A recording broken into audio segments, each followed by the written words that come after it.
Peace, assalamu alaikum, hotep, namaste, jumbo, ashe, shalom. All the greetings of love and light to the darkest minds of the light. I am Napashada. I know it's super early for you guys.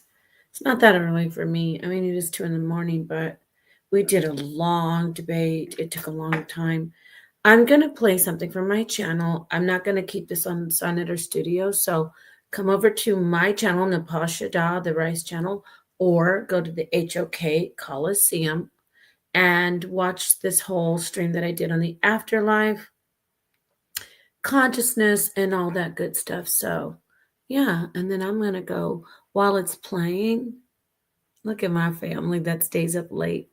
Inky, the HOK champion. Let me let Drake Theo said, okay, yeah, you were there. Chakra King Black 4197. Peace. I'm gonna be in the background, but I'm going to play this video from my channel that I did on consciousness and the afterlife, because we are in the we're in the dying time. You guys want to see this? Actually, I have a video way older than this when I was like doing my teachings without having trolls. So I have this one, but I have one from like when I talked about like the dying time, which is like the seasons changing. So which one do you want to hear? You want to hear about the seasons changing and like dying on a more, on a different level? Or you want to hear about like my rant on consciousness? Put a 1 in the chat if you want to hear my rant on consciousness. The one I'm going to play right now. And the afterlife. Because I also, by the way, I am a thanatologist. I am a death doula. I'm a life cycle doula. I do midwifery, grief counseling, life preparation, all kinds of stuff. So, Chakra King, do you want to hear about the seasons changing from 2020 when I did that? It was 2021, I think. Or do you want to hear something I did like in 2023-ish about like consciousness and the afterlife? It's just a rant. Whatever y'all want to hear. Sun Eater said, don't drink energy drinks anymore. Ooh, I act a complete fool. I am so not needing to do any type of caffeine, no alcohol, no, nothing. I'm just, but I'm staying up and doing this. So I don't know why. I don't like to drink out of the can or the bottle in front of the camera. I'm so old-fashioned. But what do you guys think? Which one do you want to say? Say something. Chakra King, choose. The video on seasons changing in the dying time. There's my brother Metter. Shout out to you and your family, your wife. Do you want to hear about when I did a video in 2021? Let me put myself on the big screen so y'all can see my face.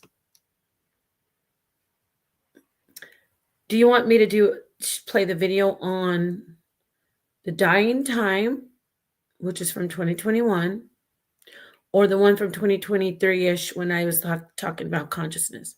If you don't, 1 for the one from 2021 about the seasons changing, 2 for the one that I did recently about humans or organisms passing away, and consciousness. 1 or 2.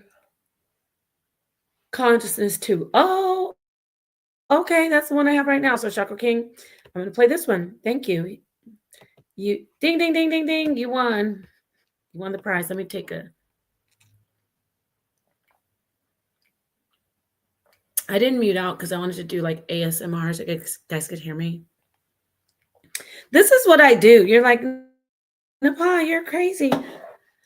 I'm not crazy. I'm eccentric. There's a difference. Like, I know that this isn't normal behavior, like mainstream. So that means I'm not like crazy. So here it goes. I'm going to play it. I'm going to drop the link. If you don't want to come in here and talk and show yourself, you don't have to show yourself. But if there's because I'm just going to walk away for a minute because I have some stuff to do, like get ready for sleeping. But I did want to do this. I was like, so what? I could still play the video. I don't have to get up in the morning. Like it's morning somewhere in the world. So let me play this. I'm dropping the link. Why am I dropping the link? Because if I hear somebody enter the back stage, like doop makes a sound, then I'll kind of like come back, like, like a quiet. What's that movie? Like A Quiet Place. Like I'll come like the monsters. Ah! No.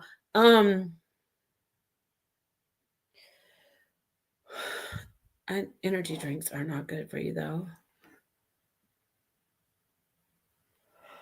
Whew. Okay, so this is serious though. You're gonna hear this. Comment. This is about consciousness. It's not just in the brain. Damn, Metter just came into the backstage already. Metter, I'm gonna play the video. How you doing? How you doing? I'm okay. I'm glad you came into the actually, Metter, you can kind of like Yeah. be my co-host because I'm gonna step away. I'm gonna start like getting ready for sleeping time. I have some clothes to iron. Don't ask me why. But while I'm doing all that, maybe if someone says something or something goes wrong, you'd be like, Naba, come back, or something like that. Okay. So I'm gonna play this video though, okay? Did you want to say something before I do? Yeah, because I was saying, it'd be best like you pick a topic and just run with it, and we all, have a little dialogue and just go from there, Like I it's don't like have a topic. it's like fishing, you know what I mean? Got you. Because Meta. Not to cut yeah. you off, but you're right. I'm agreeing with you. See, it says consciousness is beyond the brain. Okay, I think Hmm. so. So I'm going to play this video. Just listen in and let me know what you think. Okay. Let's go. And you can speak, but if I hear you start talking, I'll come and pause it. But try to listen a little bit to it. I'm ranting though. This is one of my I think I was working out this day or doing something. All right. How long is the video? Oh, it's long as hell. It's like 3 hours. Okay, so I'm gonna start it now, okay? Yeah. All right, peace.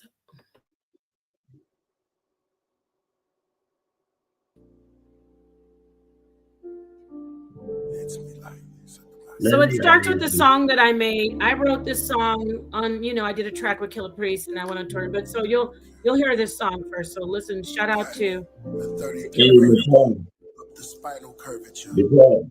Ideal Merkaba that spins in my head and spread off the tongue and rhyme skills onto a vinyl circular. Became instant lords on liquid swords. The Bible determiner, the Whoa. idol interpreter, the cycle of eartheners. I am Lord your God. Yes, Matter. Y'all, you as a netter always miss. My name is Meter. Okay. Sorry, Meter. I am so sorry.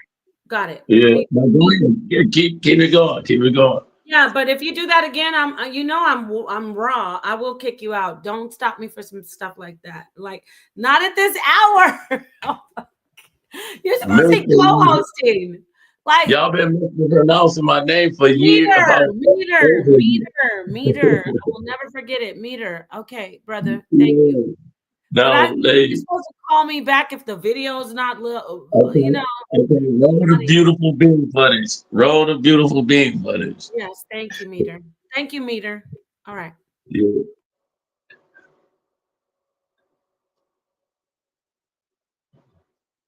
Worshippers, Merkaba. I ran out of room, I'm leaving the womb. I feel like I'm dying, I'm crying. Am I being pushed to my doom? I'm fading into life, draining from her waters, swimming, naming him Walter. Now I'm bathing in her light. I altered on the altar, the daywalker, flaming into the night like fireworks that's vibrating 528 hertz. It's raining, the vibranium is ultra bright. Above my cranium, stars are shooting over.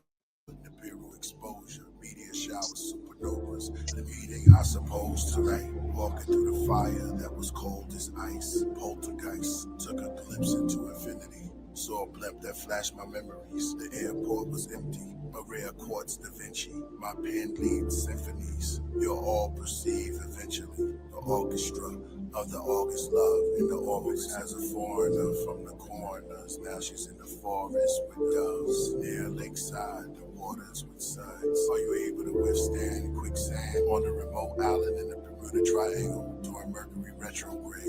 But I'm verbally electro waves that echoes for days. Age, 1 foot in the threshold and 1 foot in the grave. Peaceful, I settle over the metal like sage. God switchblade for any witch or devil I made. I carve them up in 7 ways. The carbon dust, fluorescent rays. Placed them in the garden plush after 7 days. With parsing. Blood and flesh is always so expensive, but when you sacrifice the body, you can get this. Consciousness expanse is exponential, while your union is eternal and intensive. Butterfly effect is so connected. You see that I'm a wreck, are you affected? Your energy is here, you're so detected. Your body's gone, it hurts, but I accept it. Bow to all the angels of the sky, and I bow to that one spirit by my side. I bow to the unfathomable Most High. Now if I speak the name, I'd be a lie. Think of all the ones they say moved on. I'd be a fool to think that they are gone. Should be a rule for us to say that they live on. Think it's rude for us to ignore them when they gone.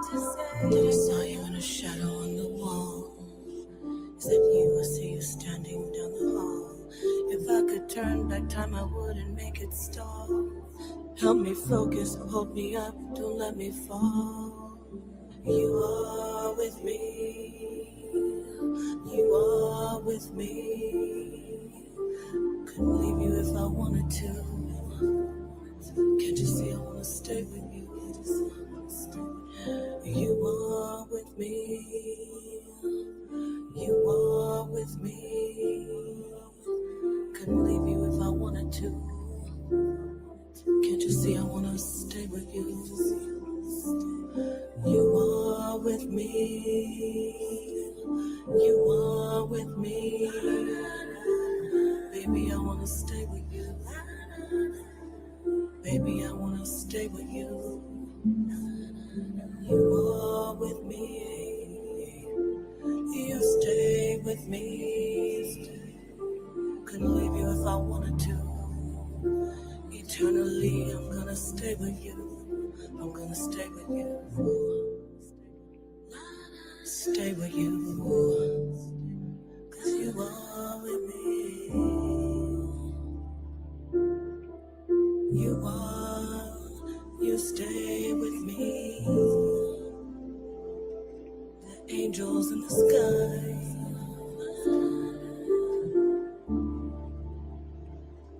The angel by my side. You are with me.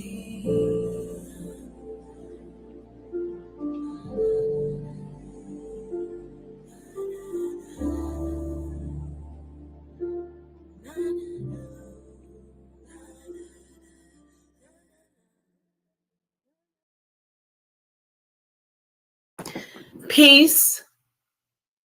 Assalamu alaikum. Hotep, namaste, Jambo, Ashe, Shalom. All the greetings of love and light to the darkest minds, the light. I am Napashida. Thank you so much for being here. I see Ben Frank. I see it never fails, y'all. This is mad every time. Every time I'll be sitting here writing something, reading something, doing something, never get a phone call right when I hit the live button. But anyway, I see everybody's in here, that some familiar faces, some dark minds. I see Yoda. Always white. Okay. I don't know why that's being asked. Peace to my friend Caleb. I see you, Indigenous Black man. Who else is in here? Let's see. Okay. Let's talk today. Chakra King. I forgot to say that. Chakra King was in here first. All right. Peace to everybody. Please hit the like button. Please subscribe. All the good stuff. Now, we're going to discuss something that I often discuss. If any of you are familiar with who I am or what I do, some of the stuff that I do is I am a professional transition doula. I'm a life cycle doula. That's what my specific title is. But I'm also a thanatologist. Okay. And all of that pretty much deals with death and grief and the afterlife and all that good stuff. Notice I said good stuff because we've really been programmed, rightly so, to see death as something super negative, something scary, something to fear, something that is so powerful over our lives. There's the paradox, right? Death is so powerful over our lives that, it's just been given so much energy. And we've actually literally fed our conscious energy. Here we go. Put on your seatbelts. Please put your seatbelts on and put your tray tables up because we're going for a flight into the darkest, darkest, darkest parts of your mind because we're looking for the light. So this is going to be one of those streams. And I will be dropping the link. I want you to come in. I'm not going to drop it right now. I'm just going to say a couple things, and then I want people to come in and join if you would like to. So I digress. So death. I'm saying death. I don't typically use that word with people who are in a like a so-called end of life. It's really not an end, though. It's literally a transition. Spoiler alert, there really is no death. There is no end. Shout out to Cyndi Lauper. You know, the song Time, what's it, All Through the Night? She says, until the end, there is no end. There is no end. We're in a cycle. And it's hard to talk about this to people who are rigid and not plastic. Get it? Plastic, we've been programmed to think plastic is rigid. We've been programmed to think plastic is fake. I need plastic people in here today because plastic just means that you will be able to conform to the idea. You can shake off all the plaque and all of the rigor mortis. You can become pliable in the mind. You can move your mind to a very healthy, viable space where you say, oh, okay, yeah, that makes sense.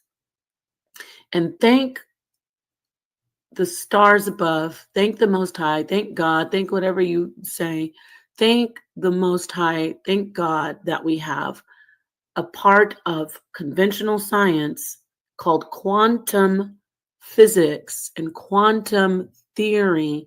We have a part that studies the quantum realm. I know scientists don't like, even some scientists don't like that part when you say realm. The quantum realm, we have a conventional part of science that covers what we basically are going to cover. Thankfully, because we can take that stick and beat up the piñatas of the people who call us pseudo and the people who think they're over here killing something. There is nothing to kill. You're strengthening us.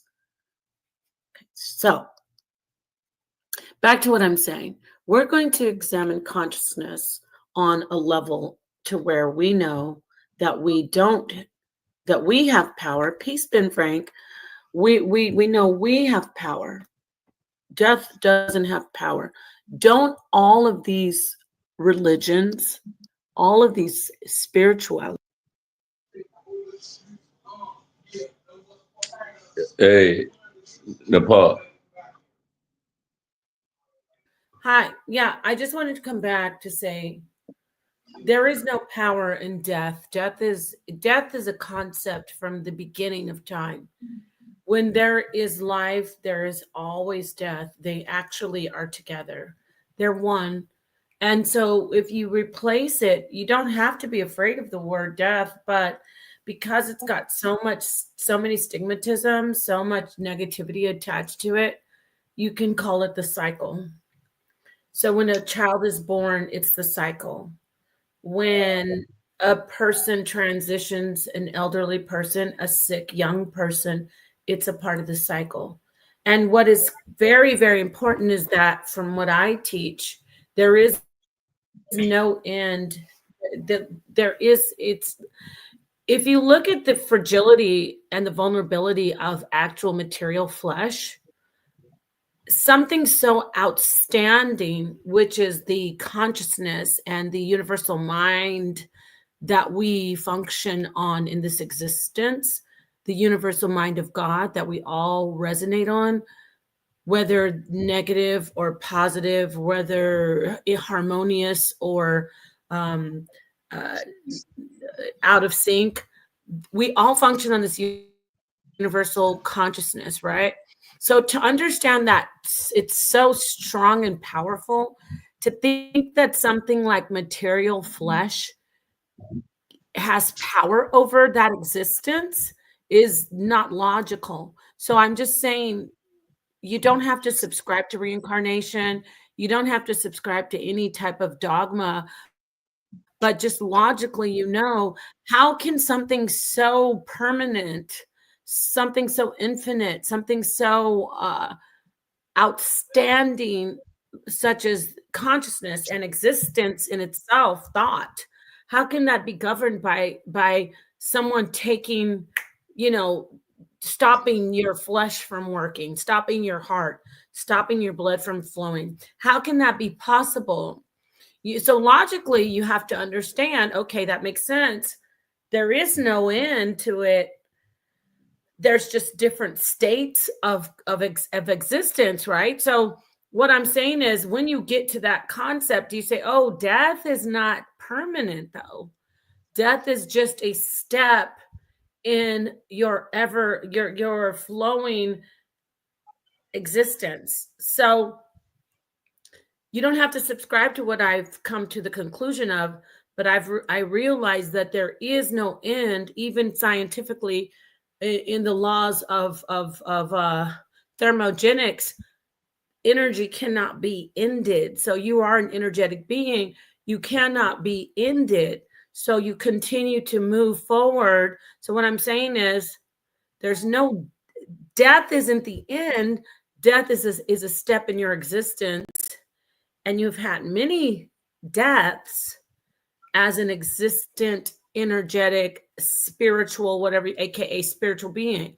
So when you look at it that way, it's actually very freeing, and it's very, very, very awesome, because you're like, oh, when I sing in the song, your body is gone, it hurts. So me mourning a loved one, I say your body, your material flesh is gone. That's into the earth. It's transformed into soil, or into dust, into a cloud.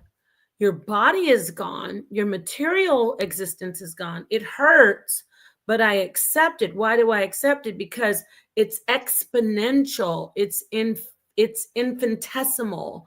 So you don't have to cry for the actual end of the person. You cry for the loss of the touch, like the tangible material person. But then that's only, think about it. If I'm crying because, like when a baby cries when mommy leaves or daddy leaves, the baby has very limited understanding that mommy still is there, daddy is still there, daddy still loves, daddy and mommy are coming back. So when you understand it in that way, you're just a baby, right? I'm saying, when you're just like, oh, I can't see daddy, I can't touch mommy. But we're not babies. We are darkest minds of the light. We are, we're elevated minds. So you do mourn at first, but then you say, wait a minute, I'm not a baby anymore. I don't think as a child. I don't move as a child. I move as an expanded being in the mind, in the consciousness. So, mommy's not gone, daddy's not gone. When I do some of my some therapies, like different types of therapies to help people cope with grief and loss, I tell them, imagine that they're on a cruise, imagine that they're on a mission out of the country. They're not actually dead, so to speak. If you imagine that your loved one, when they pass away, that they're just somewhere else in the world, it actually helps you cope. But guess what? That's the truth. They actually still exist, but they're somewhere else in another dimension, another existence. Let me see whoever this is in the back. To Calico. Hey, Nicole, can I add on to what you're saying? Sure. Okay. I appreciate that. Yeah. Because everything you were saying is outside of our norm as far as religion standpoint, because it's always judged within death. Okay, it's judged. Everyone is scared of death because we don't know what's on the other side. Because, for example, we don't remember about death. So we is taught that death, yeah, it comes to us all, but you'll be judged, and it's either a beautiful place or Who a taught you hell. how to be judged? I want to get to that before I get back. Yeah. And I see you in here, Dick Calico. Thank you. And then It's go a on. I'm going to Greetings, address what greetings. you said. But thank you. Let's get, I know, let's talk about who said we'll be judged. I'm talking about within religion, it's either you going to a beautiful place or you going to hell. Who did that? That's People. within religion. Humans, right? Humans said. Right. Why did they say that? No, before we go forward, and it doesn't matter. Why did we decide that? That's the strike fear. No, not just to strike fear, to and do control and not to control. there. Fear and control. Boom. Let me drop the bomb. Hold on. There it is. That's the word right there. Let me get it.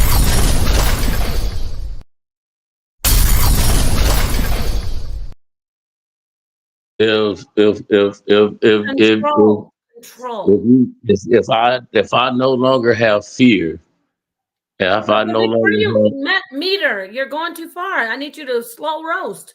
You look like who likes to do a slow roast on the barbecue grill.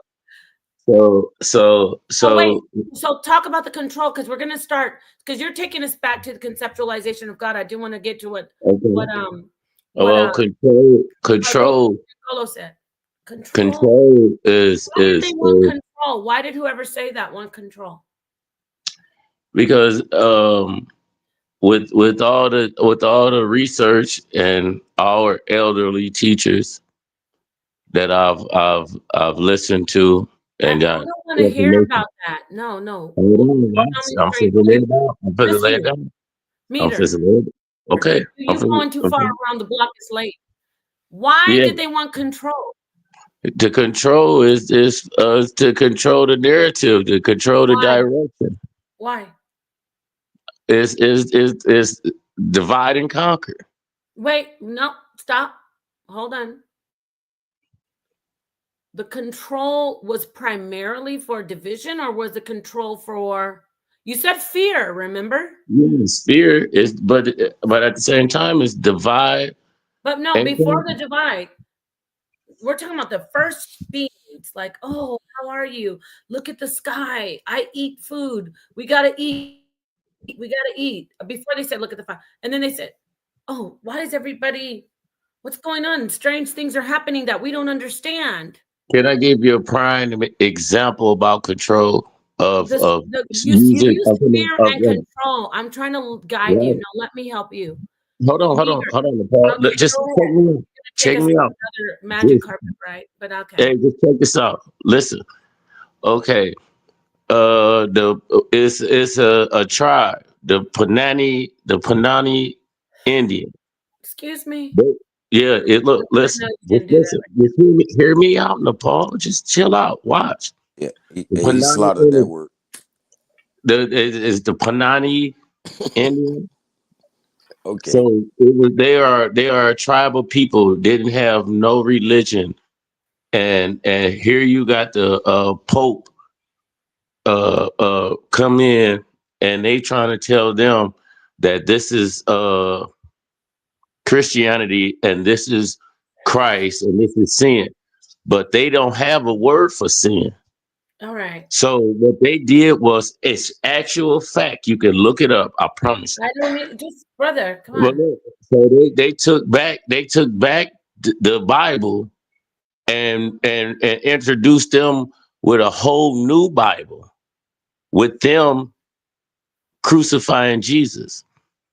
And Okay, I'm they gonna hold stop you. Peter, they're gonna say I'm mean. on.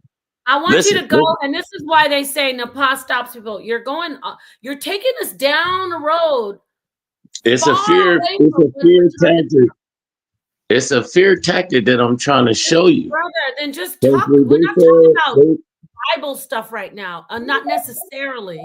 Just get to the point. You said you were on the track. You remember that game you used to play like you're hot, you're cold, you're warm. You said it for control, fear and control. Now, can you get back to just that about saying people are going to go? We're talking about the afterlife. We're not talking about the colonization and not quite yet.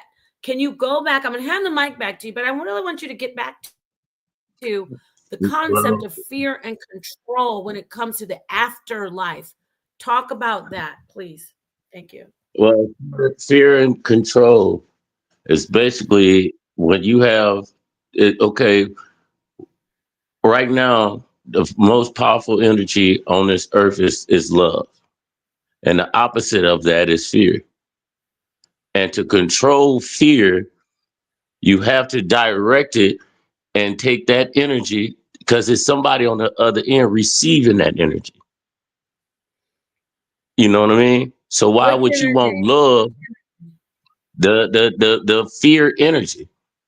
Because Okay. if you fear yourself, when you fear, it's either fight or flight. You have to release that energy. If you don't, guess what? It'll break you down mentally and everything. So when you standing on fear, someone is on the other end receiving that energy. And that's why it's promoted, and that's why fear based is put out, because they want fear out here, because somebody is receiving that fear. Somebody is receiving, I promise you, someone is receiving and taking in all that type energy, that vibration. And they know just as well as we know. And then they putting that, and they pushing it, and they pushing it. So at the end of the day, you gonna either go to heaven or you're gonna go to hell. And to Are you control so us you're all. believing that, right? You believe that. No, no, no, no. To control us all, they have to use those type of tactics. Or Okay. if you go down the street, you going to hell. Nepal, if you turn that corner, guess what? You're gonna die. You're gonna go to hell. So You know okay. what I mean? Thank you, Meter. Thank you. Thank you. I want to let Calico come in. Thank you. Calico, would you like to add? We're talking about the afterlife, by the way. hmm So hmm you heard what Meter said. Would you like to add? I mean, when dealing with the afterlife, I was only hearing the brother come from the Christian perspective, but truly, I like to point out that what we call the underworld is truly heaven. You know, because this is what we call the nether world. You know, they'll say nether, but the nether world or neteru world, and we know you have to even get your heart weighed up against the feather of truth just to even go to what they call the underworld or the netherworld, right? So everybody's heart obviously don't weigh up. This is the menti. You feel me? But we've been taught backwards. You feel me? What we think is hellacious is actually heavenly. Okay, you know what? I hold that thought. I love that mindset for both of you. I love what Metter added, and I love what you added because you went into dogma. That is very important. Y'all are like on like chapter 6, and I'm on chapter 1. So hold that thought. Do not go anywhere, both of you. I do want to address peace to Zion. I see you, Zion Warchild. Peace to Ngolo and everybody. I see you, Mr. Lavener. Everybody. Ngolo said, let me go back to what he was asking initially, because we were talking about consciousness. We're talking, and it does go into dogma. It does conform our complexity, the complexity of our consciousness. We start doing from the very beginning. I'm talking about the most basic human was in consciousness. Once consciousness evolved, when it began to expand, when we see the microcosm, which is the consciousness of the mind, Ngolo, everybody, you look at what we hear about the theory about the Big Bang and the expanding universe, right? It's all connected. It's all one. So you could see the macrocosm to see the microcosm. You can look at the microcosm, see the macrocosm. What am I talking about? I'm talking about your actual brain. The flesh. Stay with me, brothers. Don't go anywhere on the panel. If you want to hit the panel, come in. So you both talked about dogma, doctrine. That is once our consciousness became complex, and it's still evolving in complexity. Ngolo asked a question because yes, consciousness is beyond the brain.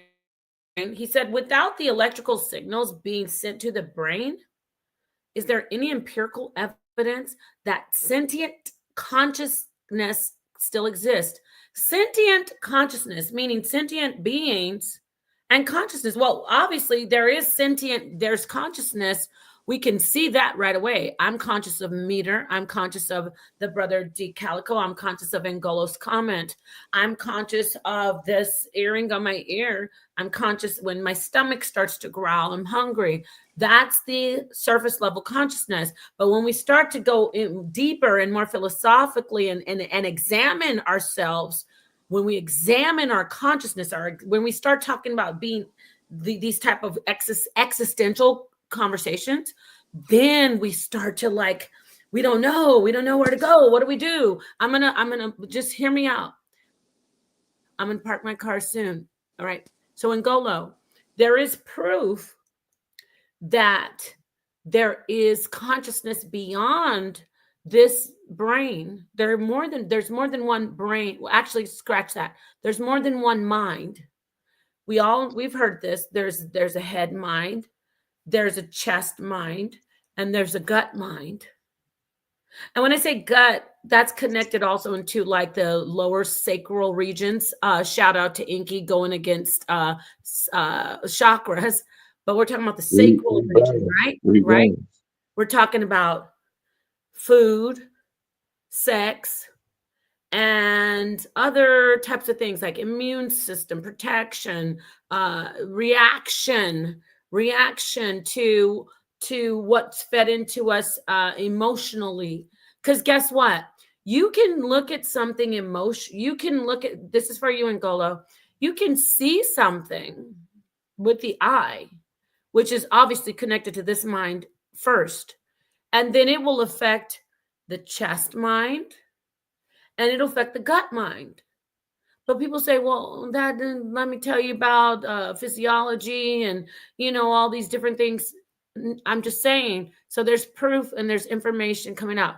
Now, with that understood, I just want to get back to what Meter said and the brother about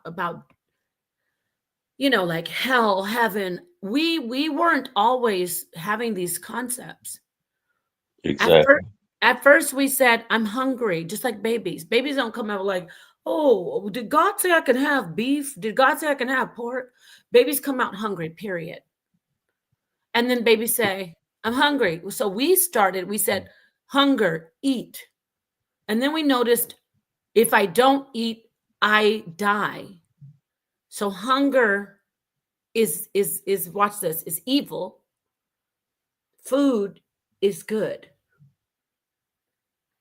No people coming out of us, that's evil. Abstinence is evil. People coming out of us from reproduction, sex, that's good. Get it? So we started to like form these mores, social mores, and before that, like how do you function? I mean, and we formed these societal norms. Like, of course you eat. Of course you eat this kind of food. You don't eat rotten meat because you will die. Good meat, you will not die. Rotten meat is evil. Good fresh meat is good. Don't eat raw meat because there's blood-borne illnesses. Eat cooked meat because it's good for you. It will help you live. Blood Can meat I is say? evil. Can I say Cooked meat something? is good. Do you know what I'm saying? So yes, you can. But my point is, we started to build these things and build, and then somebody said, "Hold on, I'm gonna give you meat, or I'm handing it back to you." Somebody said, "You know what? I'm starting to see that this shit is real powerful. So what I'm Yeah. gonna do, I need some control because I'm afraid that people are gonna take over women." And so I know y'all don't like when I say that, but it's fact. But you don't have to say women. I'm afraid of a group of people taking over. So now I'm gonna say, if you see people eating blood, they're evil. If you see people not eating blood and killing people who eat blood, they're good. See what I'm saying? If you go and tell those people, if you eat blood, you're going to go to hell. You get what I'm saying, Meter? So they Yeah. started to have the control with these things like that is religion. And so no, God, that's nothing to do with God besides the fact this is the paradox. It has nothing to do with God because it's not it doesn't promote life. But watch the paradox. But it does have to do with God because it's exactly how we've been functioning for centuries and millennia. Now I hand it over to you, Meter. Okay. Hey, Nepal. Remember, I asked you. It was a while ago. I said, what's what's the name of God, like that? What people say, and they really don't even know that they saying one of the names, like of God. And remember, you was like, I don't know, tell me. And I said something. You said something. I was like, yeah, God name is something, because something told me to do this and I didn't do it. Some told me to go this way, save my life. Something told me to, something, but then that's It's your your intuition. That's your your intuition. instinct and That's your intuition, gut. which can be God. That's your gut. Your gut is your instinct, you Okay. know. So that would say it. And then fear. When fear come up, that's your heart. Then your brain got to determine whether it's gonna fight or flight. So those right there, those are three brains right there. Your brain that stores, your heart that have judgment, and your gut that has the wisdom. So you were speaking about death. And this is, what I'm saying, death is death. Death is death. What we got to understand is that we all live to die. Soon when you come out your, soon when you come out the womb, nature is real. The baby is not forced or taught how to suckle on a woman's breast. It does it all. The baby does it automatically. You know what I mean? Fresh out, straight on the titty. But You know, sometimes the baby doesn't know how to do it. You have to help the baby with it. So They're yeah, not but melanated. Can't be melanated. let me I know. let Calico get in here. hold on, but then the melanated. But see, we get the term melanin wrong for the simple fact that I everything didn't say have. anything about melanin. Who said that? I'm talking about everything have melanin in it. Yeah, I didn't say anything about melanin. But then you have neuromelanin. Yeah. No. Don't go all. You're going all over the place. I got to get back to what you're talking about.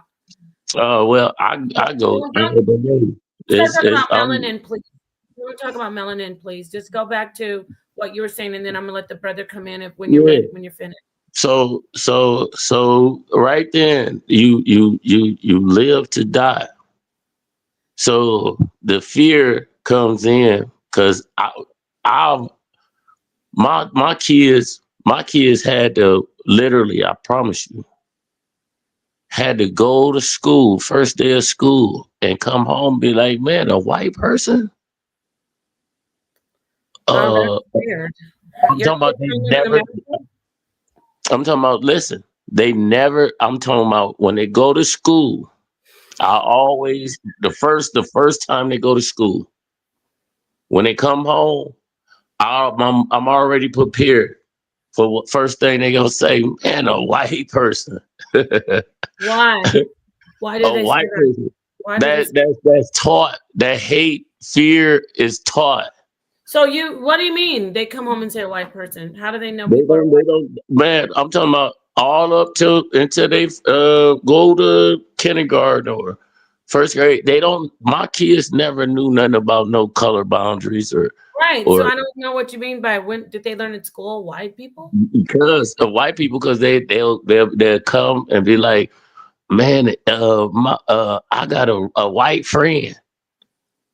And Why then would they they say that? they ask me Why are questions we even about talking about this? I'm at Meter. Get back on this topic.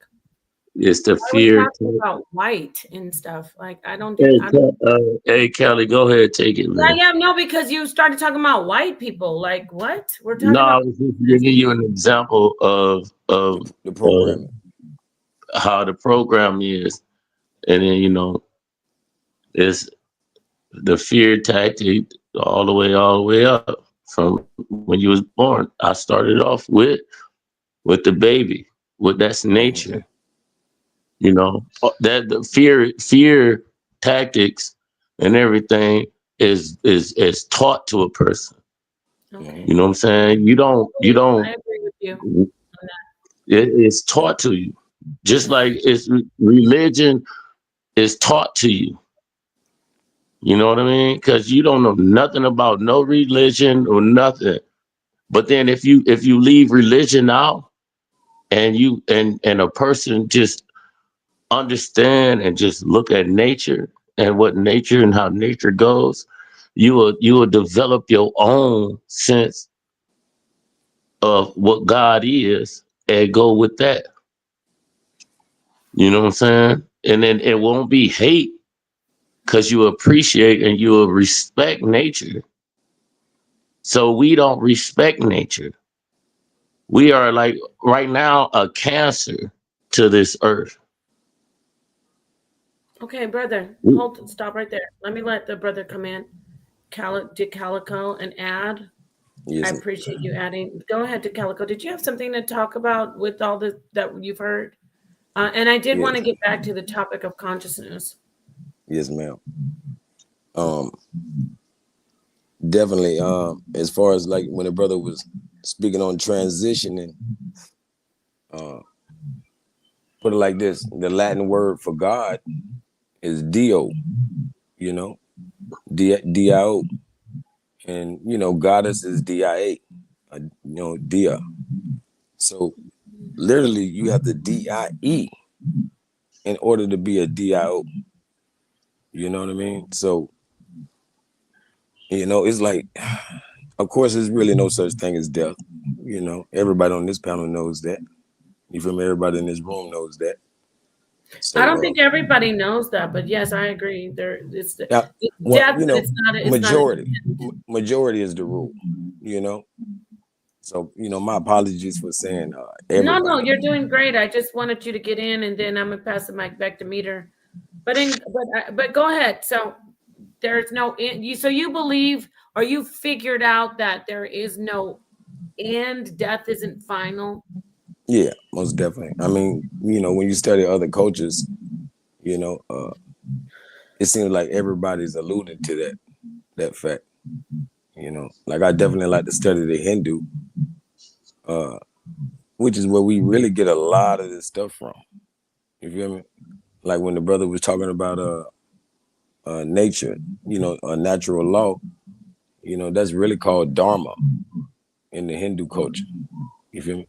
So that's why, you know, English being such a bastardized language, every time they adding words to the language, they're gonna have to add more words to explain the other words. So when you get words like karma, you know, that we've all adopted, eventually they're gonna have to add words like dharma, you know, and that's just, you know, we have words like nirvana, like we be taking words from everywhere, but eventually we're gonna have to add it all for it to make sense, you know. So we'll say there's no nature, you know, or no natural law, but there is dharma, you know. And if we would just, you know, kind of like taught about it, we might assume that it's religious, because that's just how we, you know, that's how we set up nowadays. But I'm gonna pass it back to Sister Napa. I agree with you. And I would like to say this, like, to the audience. If you want to come in and add, just like these brothers are doing, you can definitely do so. I'm just trying to make it clear that you know, this is a concept that transcends all distinctive lines and borders. Death affects everyone. It doesn't matter if you're rich. It doesn't matter if you're poor. It doesn't matter if you are attractive physically. You can be the most beautiful person. You can be the most amazing person. Michael Jackson, Prince, Whitney Houston. It doesn't matter. Death is there. And there are African, for Ngolo, you're in the chat, and I appreciate you adding, and also Zion Warchild. But death, it's not a European thing and a African thing. African concepts of death and how it occurs are not so much different from what people call European. And we need to understand that European wasn't initially what you see European as. European was what, if you were looking for race, because you want to stay in constructs of race, European was so-called black for a long time. So I want to say that. Then if you're going to look at like Celtic concepts of death, you might call that European. They were very similar. They are extremely similar to a lot of African concepts of conceptualization of death.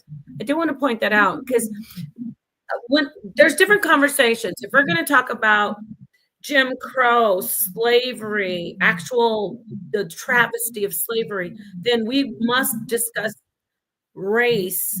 Even though it's a construct that's been put upon us by racists, we must discuss race and origin of people. But if we're talking about like the understanding of death and things, we gotta kind of, I don't know, we have to acquiesce if it bothers you in your program.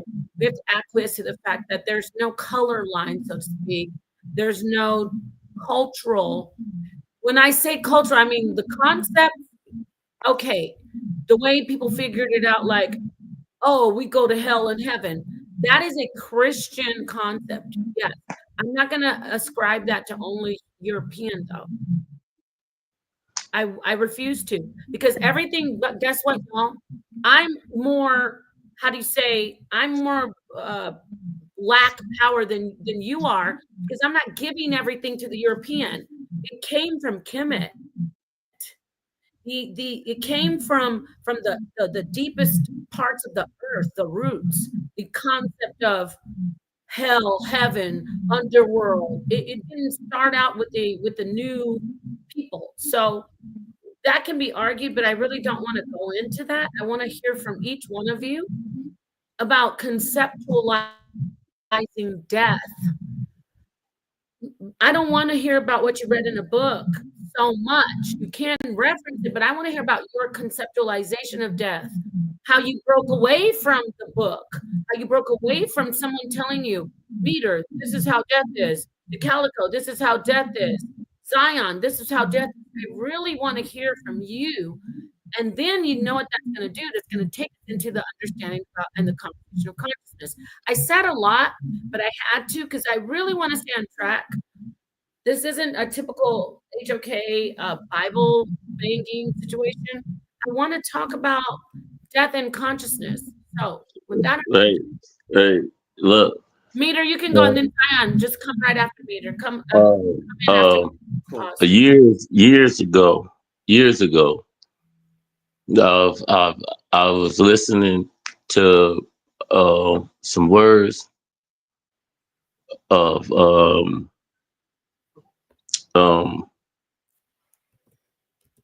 Honorable Drew Ali, and he said, you know, when I die, I'm going to a place, but when I die, I'm going to a place, but then not only I'm going to a place, I'm going to a place where the enemy cannot hide.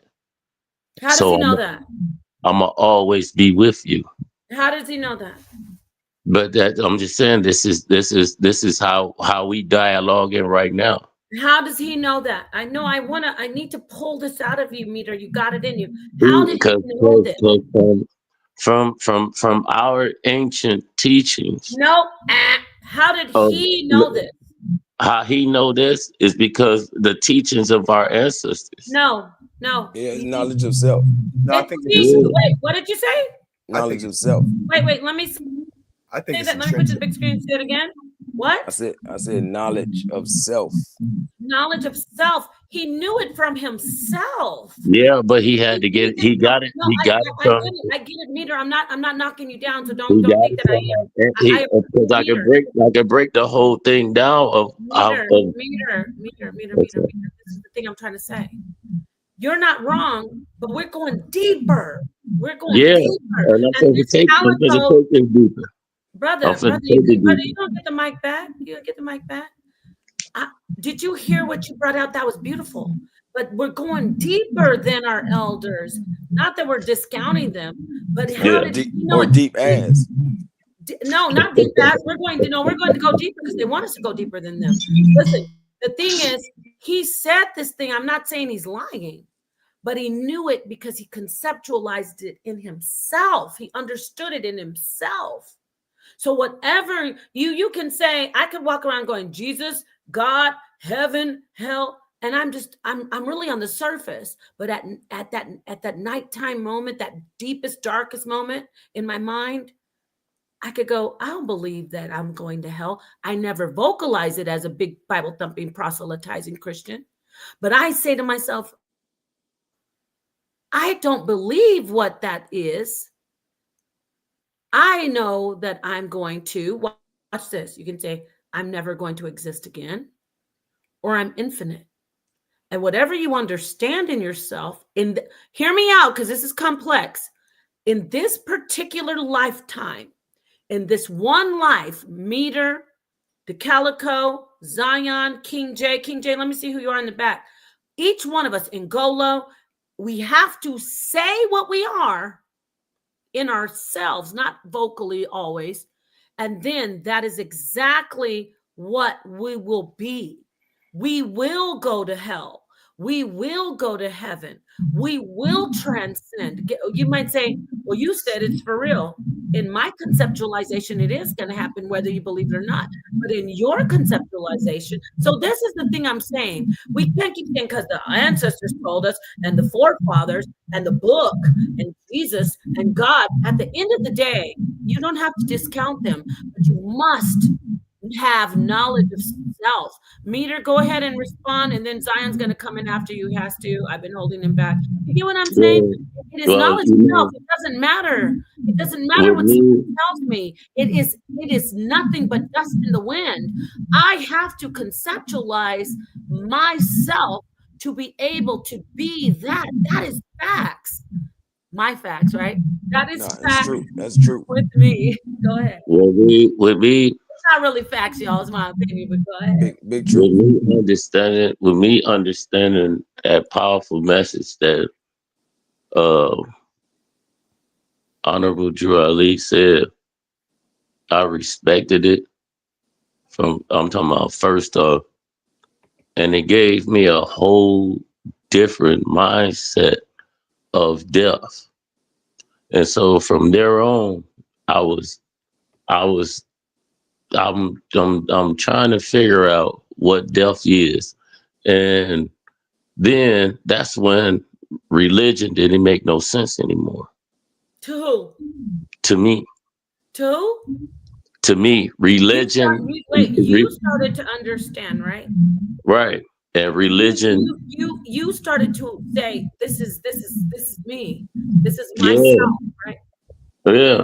But then religion didn't make no sense because now I'm scared of dying.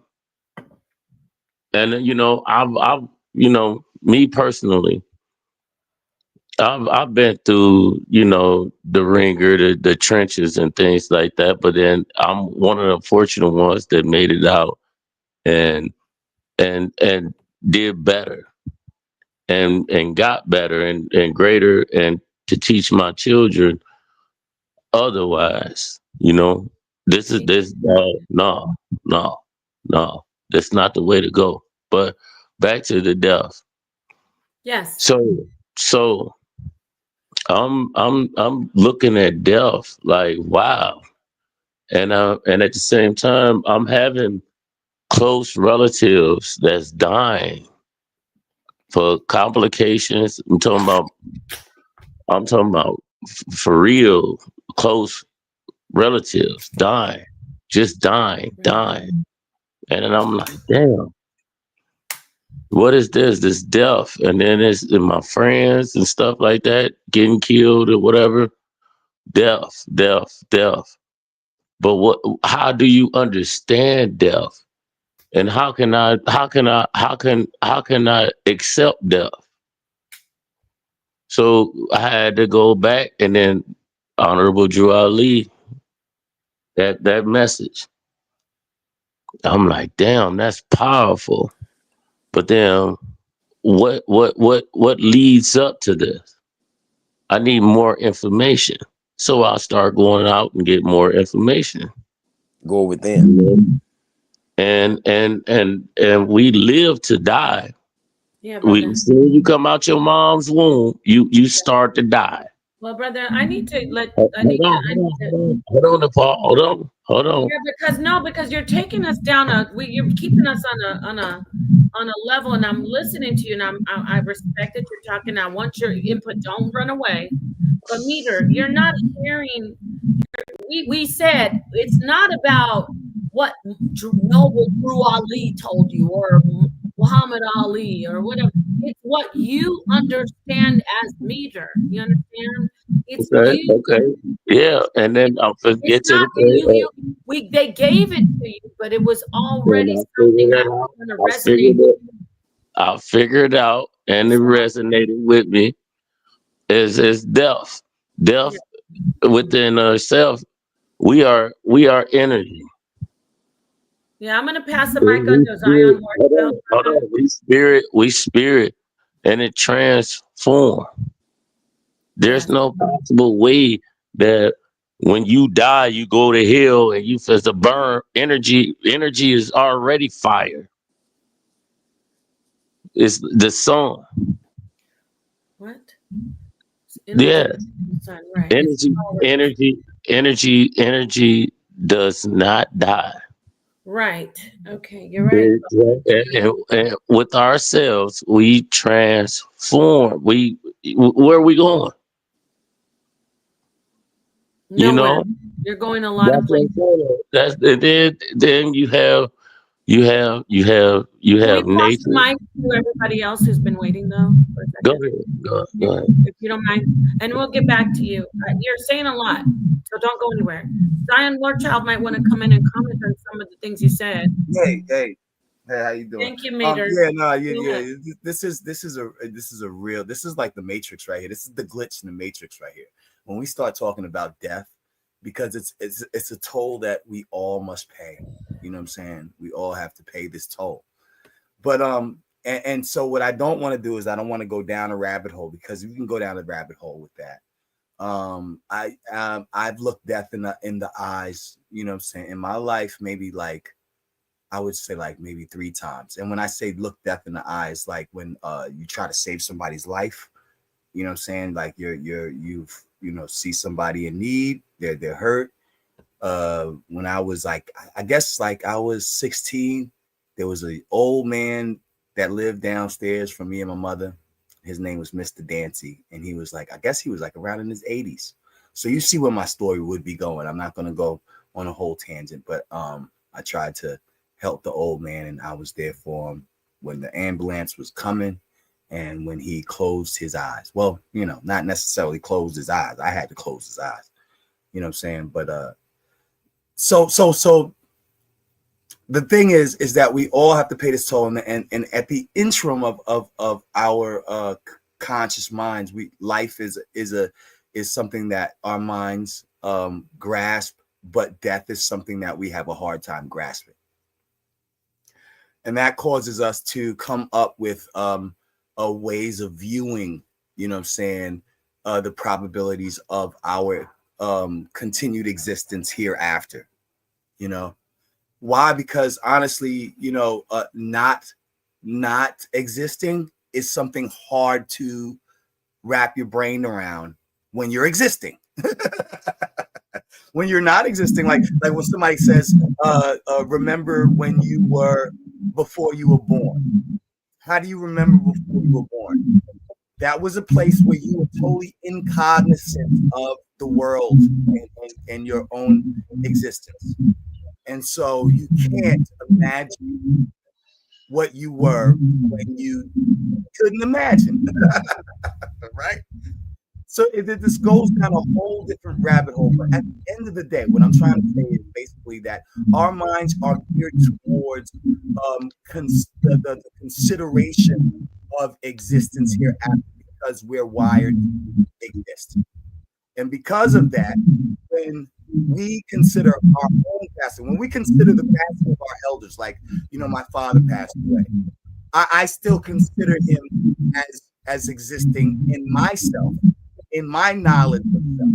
He still exists within my consciousness. You understand what I'm saying? And so do my other elders and people who are a part of my life. You know what I'm saying? And so for me to exist, I'm going to consider all of the probabilities. Oh, we come up with fanciful ideas, like if we're more into science, we'll be into the fanciful idea that, oh well, all matter, does is change form, and matter doesn't, but we don't know whether that has consciousness to it, but we would like to imagine, that even after our bodies begin to decay, that the atoms and the energy that's thereof, or some people will believe that the breath or the spark leaves out of the body, like this body is a flesh suit, and when it falls, the soul and consciousness still exists. We will always continue to imagine these things. Why? Because it's better than accepting, the vulgarity and the mundane idea of just decaying and becoming nothing. It's just Right. Hey, no problem. Can I jump in after Zion? Yeah, I'm done. Yeah, thank you, man. All right, peace to your win as well, Zion, in that debate. Who's this? King J? Who's this? Yeah. Somebody has a little feedback. I appreciate everybody being here. It's great. That's Zion. I think that's just the other mic is not muted. So let's all mute out. I muted up. And thank you for that story. That was awesome. I think Meter has to mute his mic. Yeah, I'm gonna mute too. And guess what? When you said about being in your consciousness, I want to touch on that. That was awesome. When you said they don't, I think you said it that person still exists in your consciousness, right? Yeah. Zion said that, right? Yeah, that's kind of what I was touching on too. Well, go ahead, King Jay. Piece to the panel. Once again, I wanted to congratulate Zion on his debate victory the other day. I saw that debate, so congratulations on that. Thank you, brother. Thank you, man. So just a quick story, right? In regards to consciousness and death, right? So this is an experience that I had maybe a couple months ago with my uncle Tim, right? Tim died 4 times. He had a heart attack. He passed away 4 times in the ambulance on the way to the hospital, right? So they're trying to find all these. I know one of the brothers in the chat mentioned about electric signals to the brain and stuff and all that, right? They couldn't find any, right? They said he was dead, right? So once they finally found that spark and brought him back to life, we got to talk to my uncle Tim.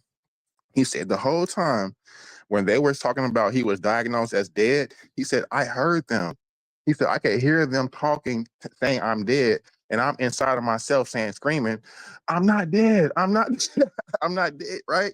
So my question to those people is the conscious mind how can you explain it being not attached to that experience of those electrical signal to the brain that, that question. Also,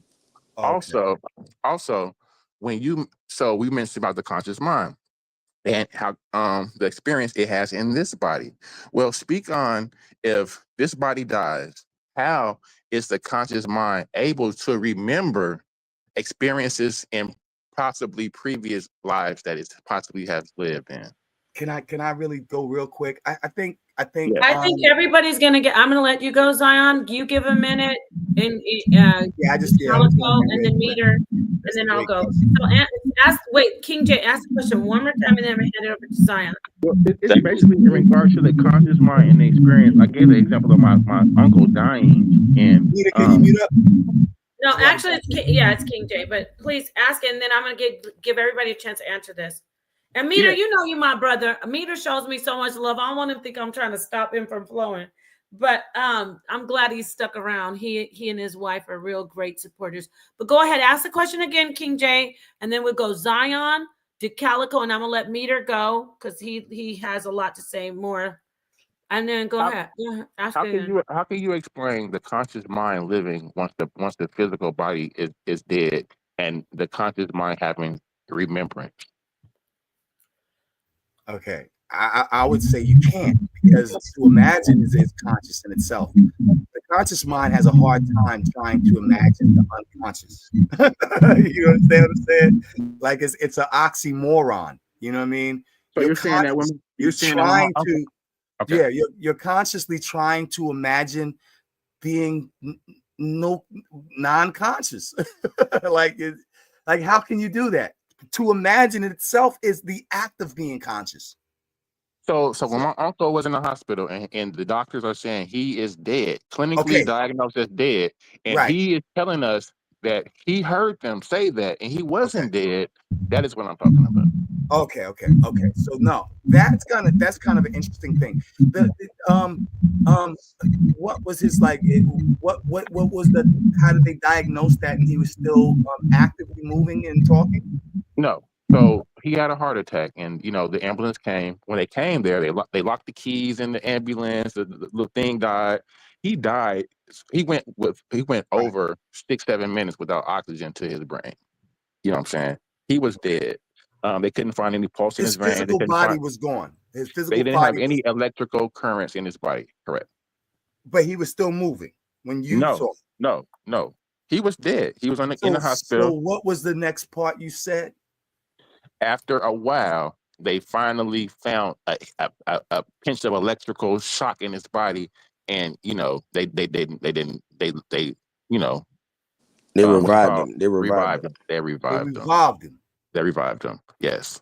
And so this is the interesting thing. Okay. Just real quick. Basically, he went those 6-7 minutes without the oxygen to his brain. So even to this day, he has about maybe 10 years of life that he doesn't Okay. remember. Yeah. Right.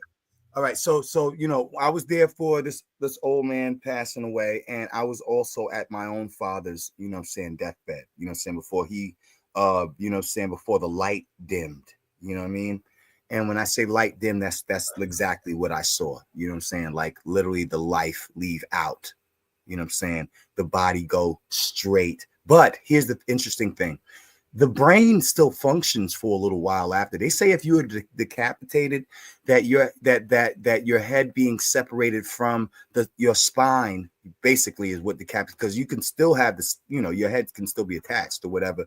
But if you get into an accident or what have you, God forbid, and your spine, at your neck detaches, that is considered being decapitated. Your brain will still go into a state of euphoria, right? There's certain chemicals within the brain, and you can still be conscious for almost 12 certain minutes. This is where most people, now I'm not trying to suck the spirituality out of it. You know what I'm saying? This is just how, it's described from a medical perspective. Yeah, Zion, because nobody's Right? talking 12 to a minutes, decapitated skull. you're still conscious, but technically you're dead. Right? Because the heart or what have you has stopped, or the rest of but the consciousness is slowly dimming in the brain.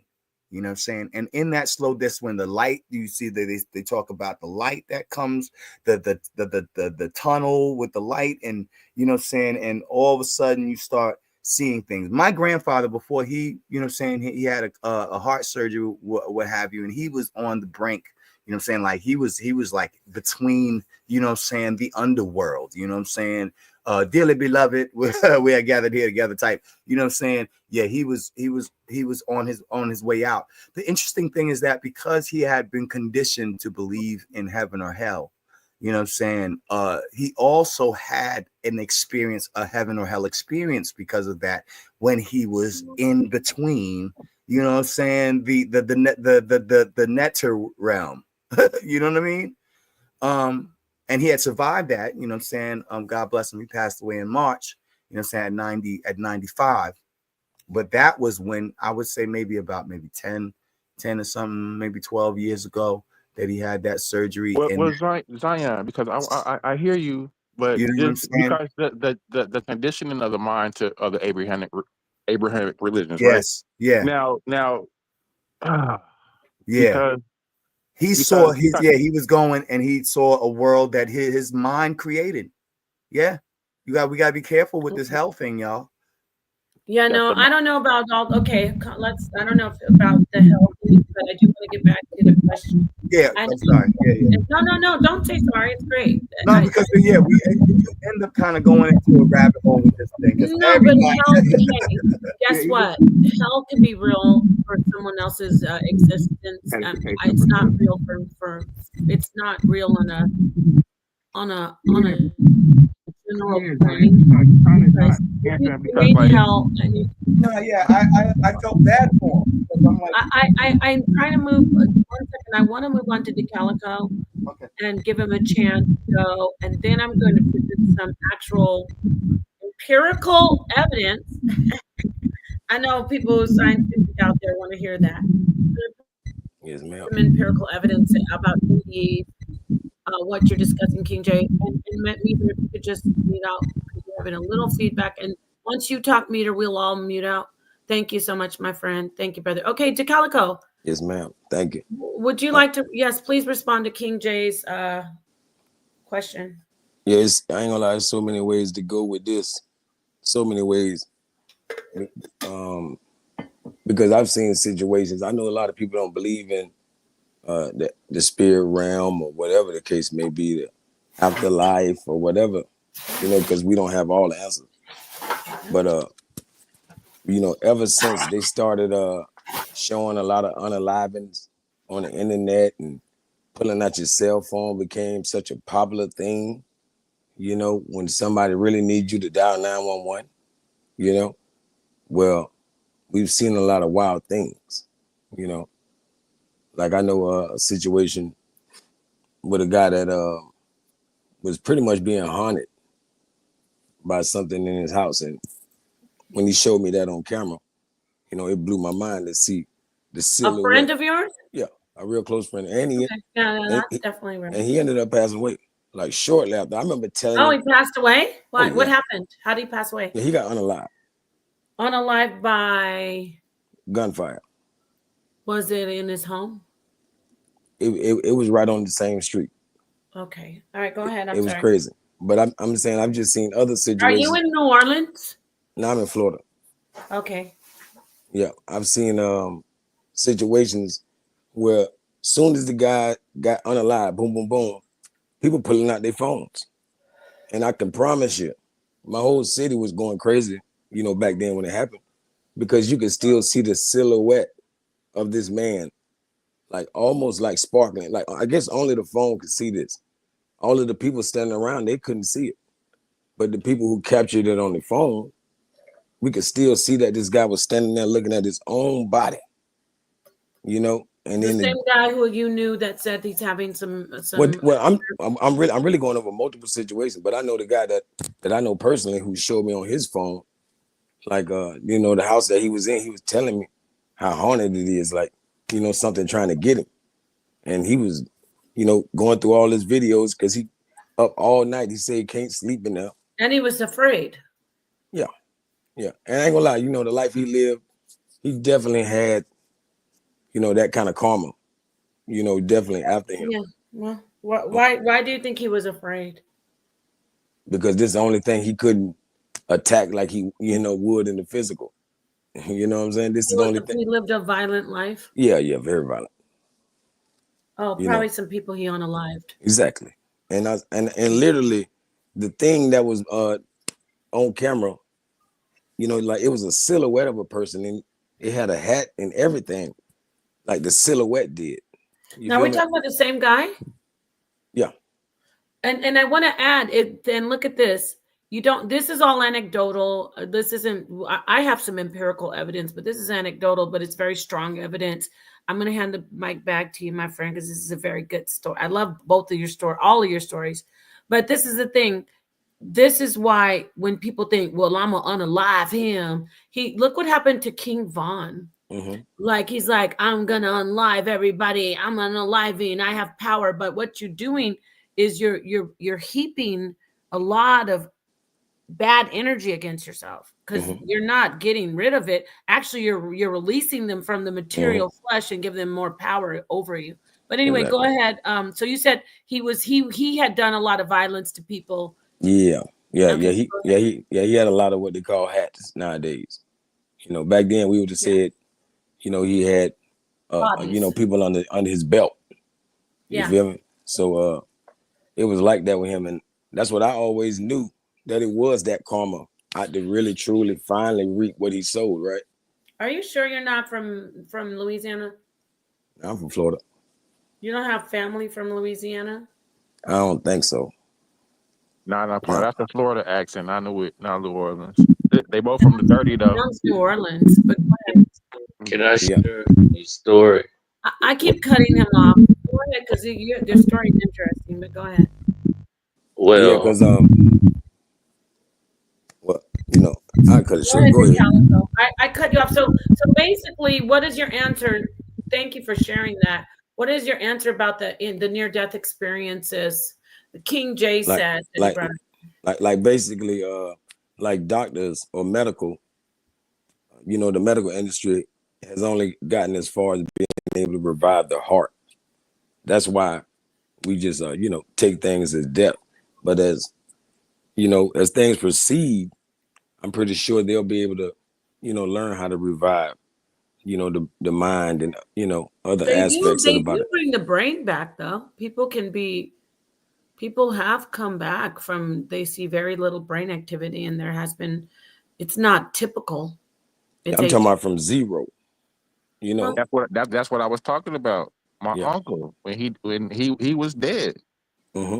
That man was dead. He was out oxygen for 6 minutes for his brain. Like nobody never. I was like, they said the survival rate of that was like non-existent. You know what Yeah. I'm saying? This man walking around right now, you know, he had to do the little 2 or 3 months with the little vest. You know, when he got out, they made him wear a vest. But I appreciate you, Yeah, Nepal. so you can make a picture. I See, appreciate you too, and we lost our brother Zion, but I hope he come back if he can. I know it's early, late. Meter, you will not stop. Meter, thank you so much for that story, DeCalico. Meter, I want you to answer King Jay's question. Do you remember his question? He can repeat it. repeat it, brother. Yes, and I'm gonna give you a little bit of time to go in, and then I'm going to show you some. Angola wants some facts. He's got that youthful zeal. I love it. So I'm going to show some empirical evidence. I've been in a moment. It was like 13 years ago.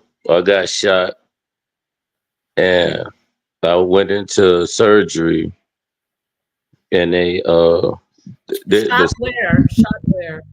I got shot in my arm, my full arm. But look, listen to this. I promise you. I was at the club. I got homies and family. And then dudes from other sides of town that I'm cool with and everything. So problem in the club sparked off, and they was like, yo, and I went to my people. It's like, y'all calm it down, chill out, man. Everything's smooth. But one of my partners was so just ready to do something because my cousin was dancing with his girl, and he wanted to fight. I'm like, well, y'all okay, y'all go one-on-one, do y'all one-on-one that. If it's that, if we got to get this over with, boom.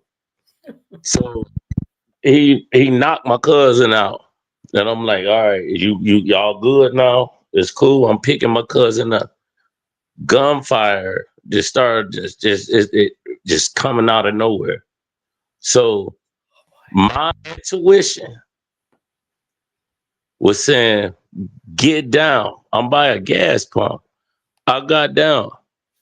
Then my intuition told me to put my arm up. When I got up, and the bullet Left hit or right? Left or right arm? my left arm. The bullet hit my left arm. And this is a big, I got a big hole. And it skipped from the front of my forearm, and it shattered the other side of my arm. And my arm went limp, and it hit me in the head. And I'm like this. I'm talking about my arm looked like it was like folded clothes. I'm telling you. It was so crazy. So I go to the hospital, they take me to the hospital, man, surgery. Boom. They put the cast on and everything. Damn. They fixed me up. They got all the what fragments they could have got out of there. Right. Man, what I caught was called compartment syndrome. Compartment syndrome is the worst pain that you could ever experience. Your whole body, I'm talking about my whole hand was like a boxing glove. And soon I go to the hospital. I got hit with morphine like 5 times. Mm-hmm. And it didn't work. Did no anesthesia worked on me. I'm sitting up there hollering the whole time. If I'd have stayed at home, I probably would have shot myself, because that's how excruciating the pain was. So then once the doctor came in, soon they cut that cast off. My veins, the veins, my main veins and stuff exploded. Boom, out the stitch. And then I died. Hold, stop. You went in with a hole in your arm and they put a cast on it? No, when I got shot, they had to, because I had to come back for another surgery. Well, how much time? No, about a couple of days, because they had. Look, hold on. Let me put my camera on. All right, let's see. Let's see what's going on with that. Because that sounds crazy. Yeah, I want to get to the part where he died. He's getting ready to show us, but I'm talking about like. Look, you see that? Yeah, no, not really. Put it up higher though. I see it a little bit. Higher to the camera. Let me put it in big screen. Damn. Okay, yeah, we can see it. Okay, yes. Now we see it. Look. Oh, so there's some main arteries going on there. That's when it went in. Look, the bullet. So What the hole? hollow Right. point. Yeah, we see it. So it was a hollow point because it went in. Nah, man, it was a big bullet. So how long did you die for? How long were you dead for? Well, he said he died after he went back to the hospital. No, when I went to the hospital, I had I'm talking about it was excruciating. When I tell you the pain, it was so crazy. Hello? Right here. Yeah. So Yeah, they took the cast off, and then you died. Was the pain? Yeah, I'm trying to see how you're gonna correlate this to consciousness. Like that's, Yes, hey, let him talk. Let him go. okay. Is when my cells, my white cells was eating my flesh, my body, my arm, all of that. It was my body was going against itself because of how long that bullet sat up in there and it cooked my arm, and it was trying to push all this stuff up out They of left a bullet in your arm and put a cast on it. Yeah, man, I'm talking about. Look, listen. Soon it was like an ache. It was an ache in my pain. I'm like, I just took How did you die? I took a Vicodin, and then I'm like, you said you passed no, it. the pain was just, it was turning up like you turning up a volume of a system. It was just turning up. I shot to the hospital. Like subwoofers. They hit me with morphine like 5 times. I took like about 3 Vicodins before I even got there. And soon when they was trying to do tactics, they was having my arm up. Soon when they cut the cast up, because the cast was keeping everything together. Soon they cut my cast off, the stitches that they did, whatever, to try to get the bullet fragments and stuff out. Man, my artery just blew up. I'm talking about it was just, man, the blood shot all I remember was the blood shot everywhere. What it sounds like is you got a bullet wound, and they shouldn't have put a cast on What it. it was that they should have, and then you got an infection, and when they removed it. Are you talking about it? I want you to get to the point about I don't think you're talking about an NDE. I think you're talking about an out-of-body experience. I call compartment syndrome.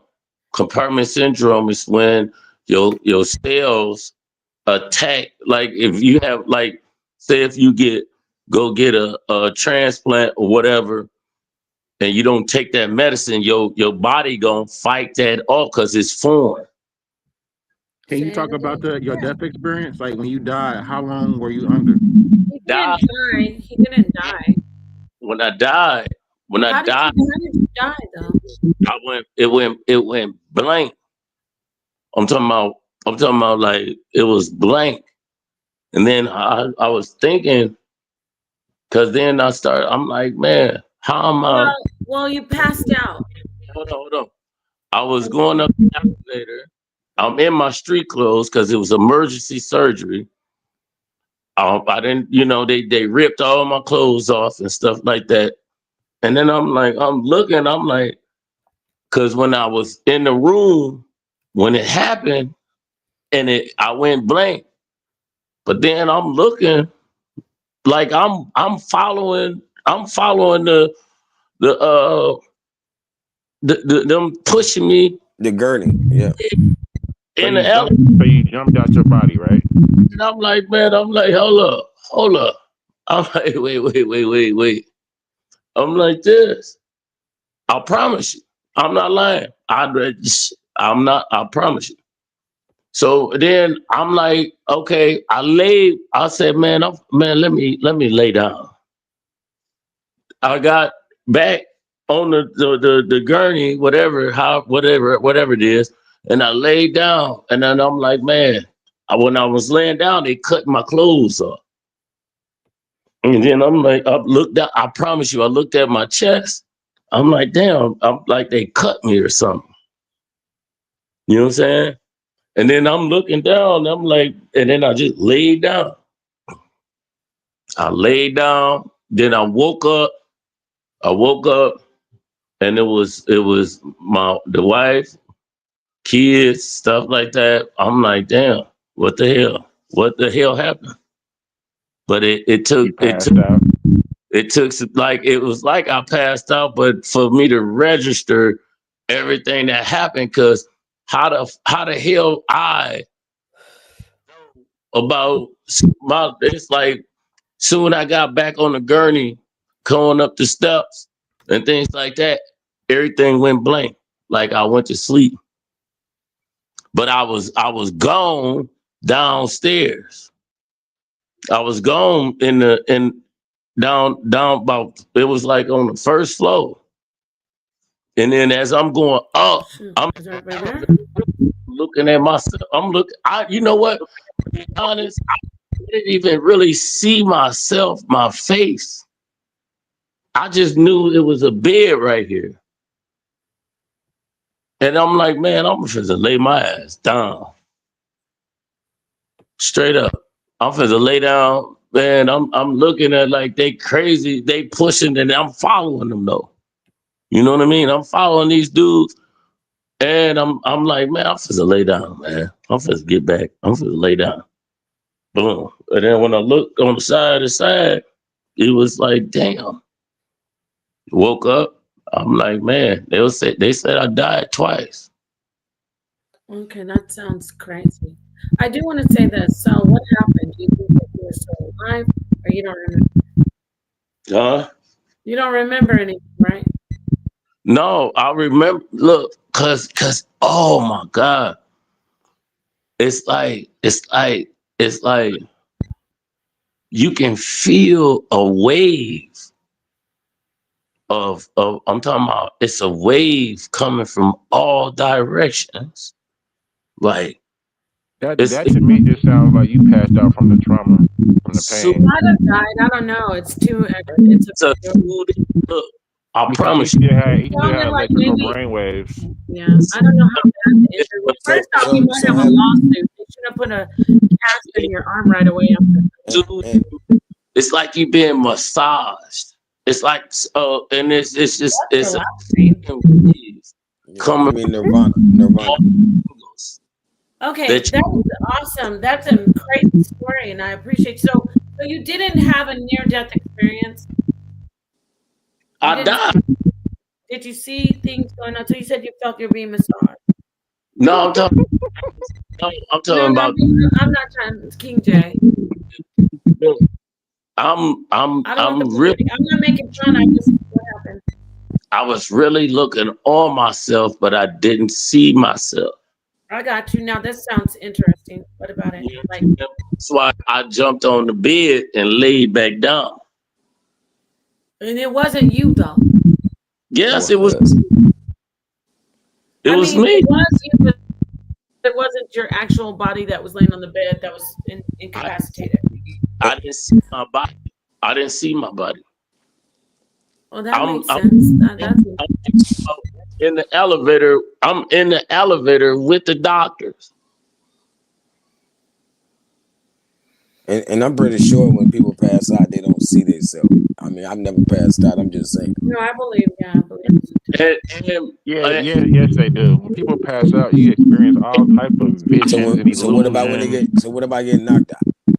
I came in with Same experience. People See wake up. himself. Let me get the screen share on this. Thank you for that story. Now I'm gonna get this out here. Let me get this in They don't here. remember nothing.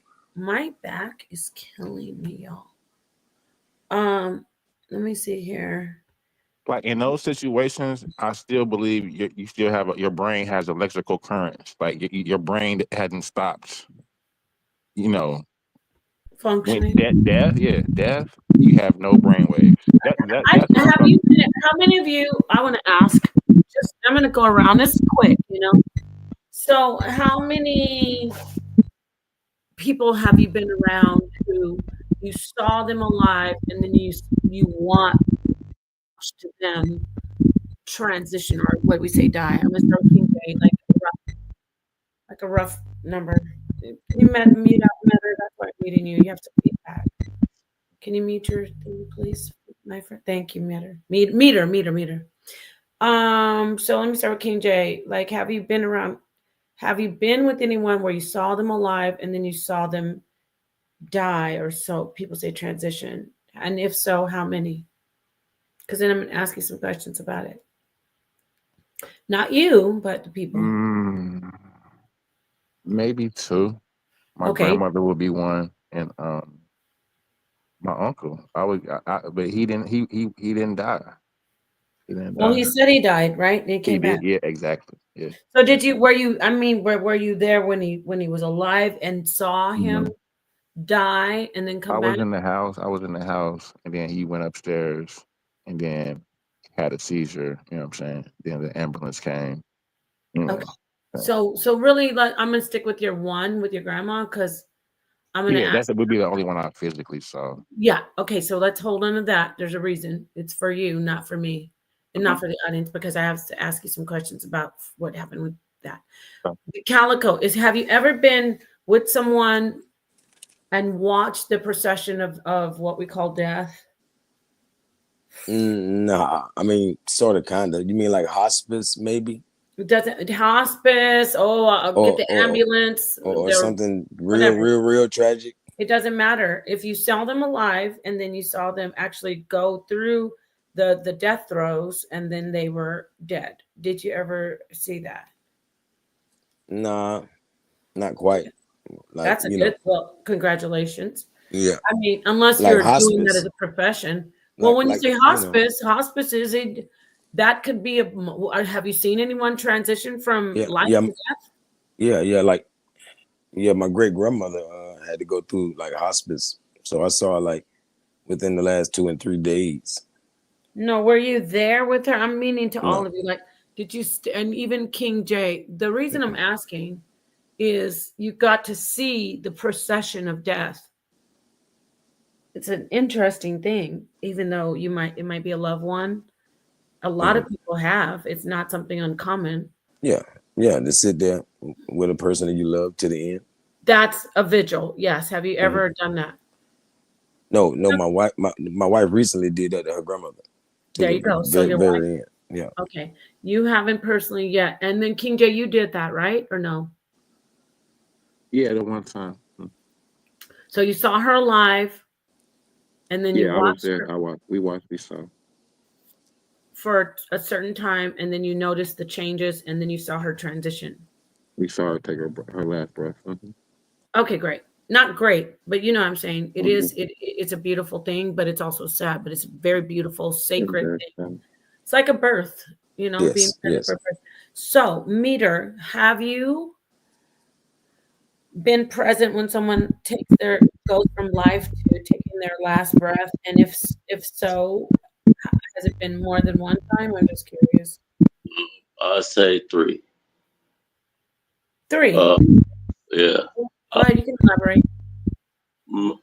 When my it's touching, but I was young, and it's not about my partner. Are they very close to your family? My partner, he got shot And I walked because I was looking for him. Because we was off as to go from this club. And we heard a shot, but we didn't know where he was at. So we was looking for our partner.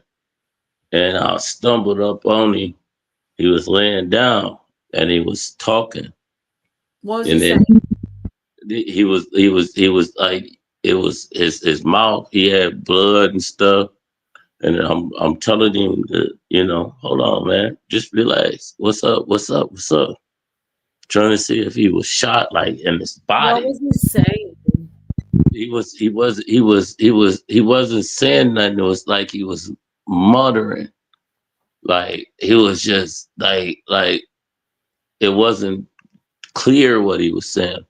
So, and then I looked at him and he died.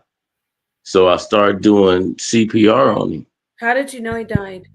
You stopped Cause breathing, or you just fell his face? he stared at me still. His eyes was glossy, Right. and then it like went dull. Yes. Well, first off, I want to say I'm sorry you had that traumatic experience. Brought him back. When I You brought brought him him back? there, because I grabbed the blood out of his mouth, because I'm thinking he choking, and I started doing CPR on him, and then once he come back, he looking at me, he breathing, but once I grabbed the back of his head, I seen that he was shot in his head, God. and then his mom's pulled up. Wait, Peter. So he actually came to and looked you in your eyes and connected. Yeah, it's horrible. No, I'm so sorry. I don't want to. I'm sorry to take you back to this, but I do want to say he went from being. Do you think at that moment, and for everybody, if it's too hard for you to discuss, say I don't want to talk about it anymore. But when you said he came back and he actually looked at you, because you understood you understood the disconnection when you said he died, because you said his eyes are glossy, and you understood the connection. So you say when he came to after the CPR that he did look at you and connect. It was a deep breath that he did. Well, did he look at you though, you said? At me, and he started back breathing. And he looked at you in your eyes? Yeah, and I was did you remember him as the guy that you've always known when you have that connection, or what did you think, oh, he's not really connected? Man, this was my partner. His name was Calvin. We called him Bunky. You know what I'm saying? A nigga. You know. So when I say this, this is what I want to ask you. So you saw, this is for everyone, and I'm so sorry that it was traumatic for you. So if you could just, I am not being insensitive. I'm trying not to be, but I want to meet her. But I want to show you something, everybody, and you're gonna know this. And I saw H1 said she definitely has. Anytime, and meet her, if you could just, I'm sorry, mute out just for a second. When you see someone in life that you've known them, and it doesn't always have to be somebody you know, but you know how people move, right? People walk, they talk, they make eye contact, they don't even have to talk to you, but there's just different energies that you see, okay, behaviors. When someone is sick and they're in bed and they're going through a hospice situation and they're slowly transitioning in a graceful, peaceful way, it's not. My auntie, I told her she was in a hospice. Man, one of the most beautiful women that you never. She had her body broke down to the point where it was like poison, and they was giving her all these antibiotics and stuff like that. And she was like, she looked at me, I'm What? She was like, "Man, hey, I'm gonna beat this, and I need that couch that you told me you was gonna get me." You know, but then she soothed me because she seen how devastated I was in her condition, and she was like, I'm gonna beat this. Just get that couch and stuff like you told. I need that." And it was just heartbreaking, you know. And then, you know, like last year we had a family reunion. One of my homies, he was gone off of shrooms and drinking. The man died. I'm talking about literally died. And I did CPR on him, brought him back to life. I'm talking about he pissed and I got you. You don't have to. yeah, he pissed and everything on him. Yeah. I brought him back and he looked at me and said, "Man," the crazy thing about it is they said, man, meter saved your life. Y'all and then he did mouth to mouth on you. Y'all go together now. And then I said, man, because I had a cold, DePaul. I had a cold. I'm talking about a crazy cold. I said, man, if anything, he got that cold. I brought him back, but I know he got a cold. He got a hell of a cold. How do you know? You mean he was walking around talking? They gave him water and stuff? Man, that man jumped up. I promise you. The man, my partner, it was once it's Meter. when you the story where he brought him back. What happened? When you look in somebody's eyes when they die, it goes. If I look at you, you can see the glossiness in my eyes. But when it goes dull, it goes like I'm talking about immediately. I'm trying to get to a point, like and I'm not being insensitive, but I'm just asking you. He came. I don't want to be insensitive. I want you to tell the rest of the story. He came back, and then what happened? Your eyes tell it all, cause your pupil, and your eyes. Brother, meter. Can you hear me? So he died? Yeah, I promise you. Yes, he died, and I bought it back. You know how many homies I done saved? No, I'm making a point though. Yeah, he died. So basically, I mean, I don't forgot what I was talking about, y'all. Literally, when he soon got up, they put him on a gurney, and they took him. You know what I'm saying? What are you talking about? What are you talking about? The homie that I saved last year. So let me say this. This was just last year. Meter, you have a lot of trauma that you need to get some grief counseling, I think. But beyond that, I want to start with you, and then we can move on. Everything that you experienced when you said your friend's brain, when he got his head injury, the guy that overdosed on the shrooms, your auntie, everyone makes a choice to die. Yeah, but did you hear what I just said? Say it again, please. You didn't even hear me. Yes, I did, but everyone who's passed away. I'm gonna go back to King J and the Calico after you. Everyone that you said died, the brother with the head injury, the guy with the drugs and the alcohol, your aunt with cancer. Everyone makes a choice to go. And people say, well, what are you talking about, Nepal?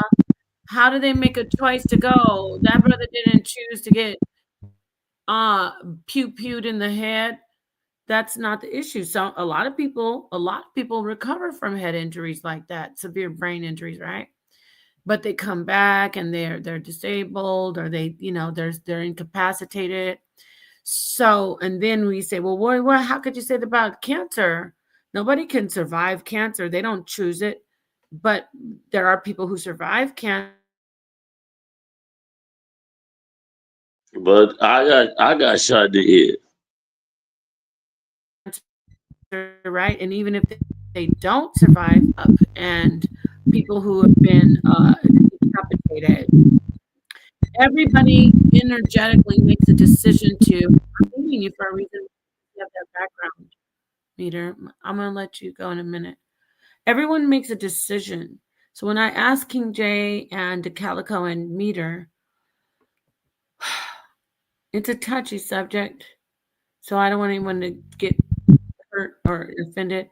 But every single person who transitions makes a choice to transition. They make a choice.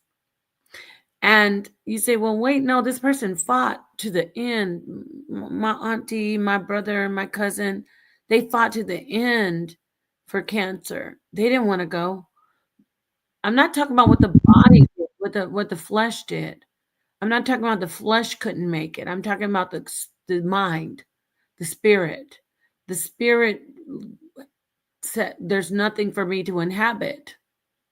This body is decapitated, or this body is blown up. The spirit makes a decision to move on. So with the guy with the head injury, Metter's friend, rest in peace, and my condolences. I'm being very sensitive. No, I don't want to even use you. I'm not going to use your friend. A person who may get burnt up, and they don't survive because they said, the body, there's nothing for me to inhabit. This body is charred to the core. Or a person who is decapitated, there's nothing for the spirit to inhabit. So they make a decision, though, to move on. People say, well, of course it's a decision to move on. No, because listen, there are people who have been decapitated and had their heads reattached and lived. A woman, she was raped by two men. They sliced her head, her neck, until basically her head was like hanging on by like just by her spinal cord, basically. And people say, well, that's not deep. It was basically almost off, to where it was falling backwards when she was walking. She had to hold her head in place. So they thought she was unalived, but she wasn't. She lives, and she has children. She had a family. There are choices that we make in the mind and spiritually. Why am I saying this? Because if we know this, and we see people, now I'm going back to my initial statement, my initial question was, have you ever seen anybody transition? I'm going to go to King J and then to Calico. Hey, hold on. Hold on. Because when you said that it's a pull that you have. And then the force of the pull is gonna pull you.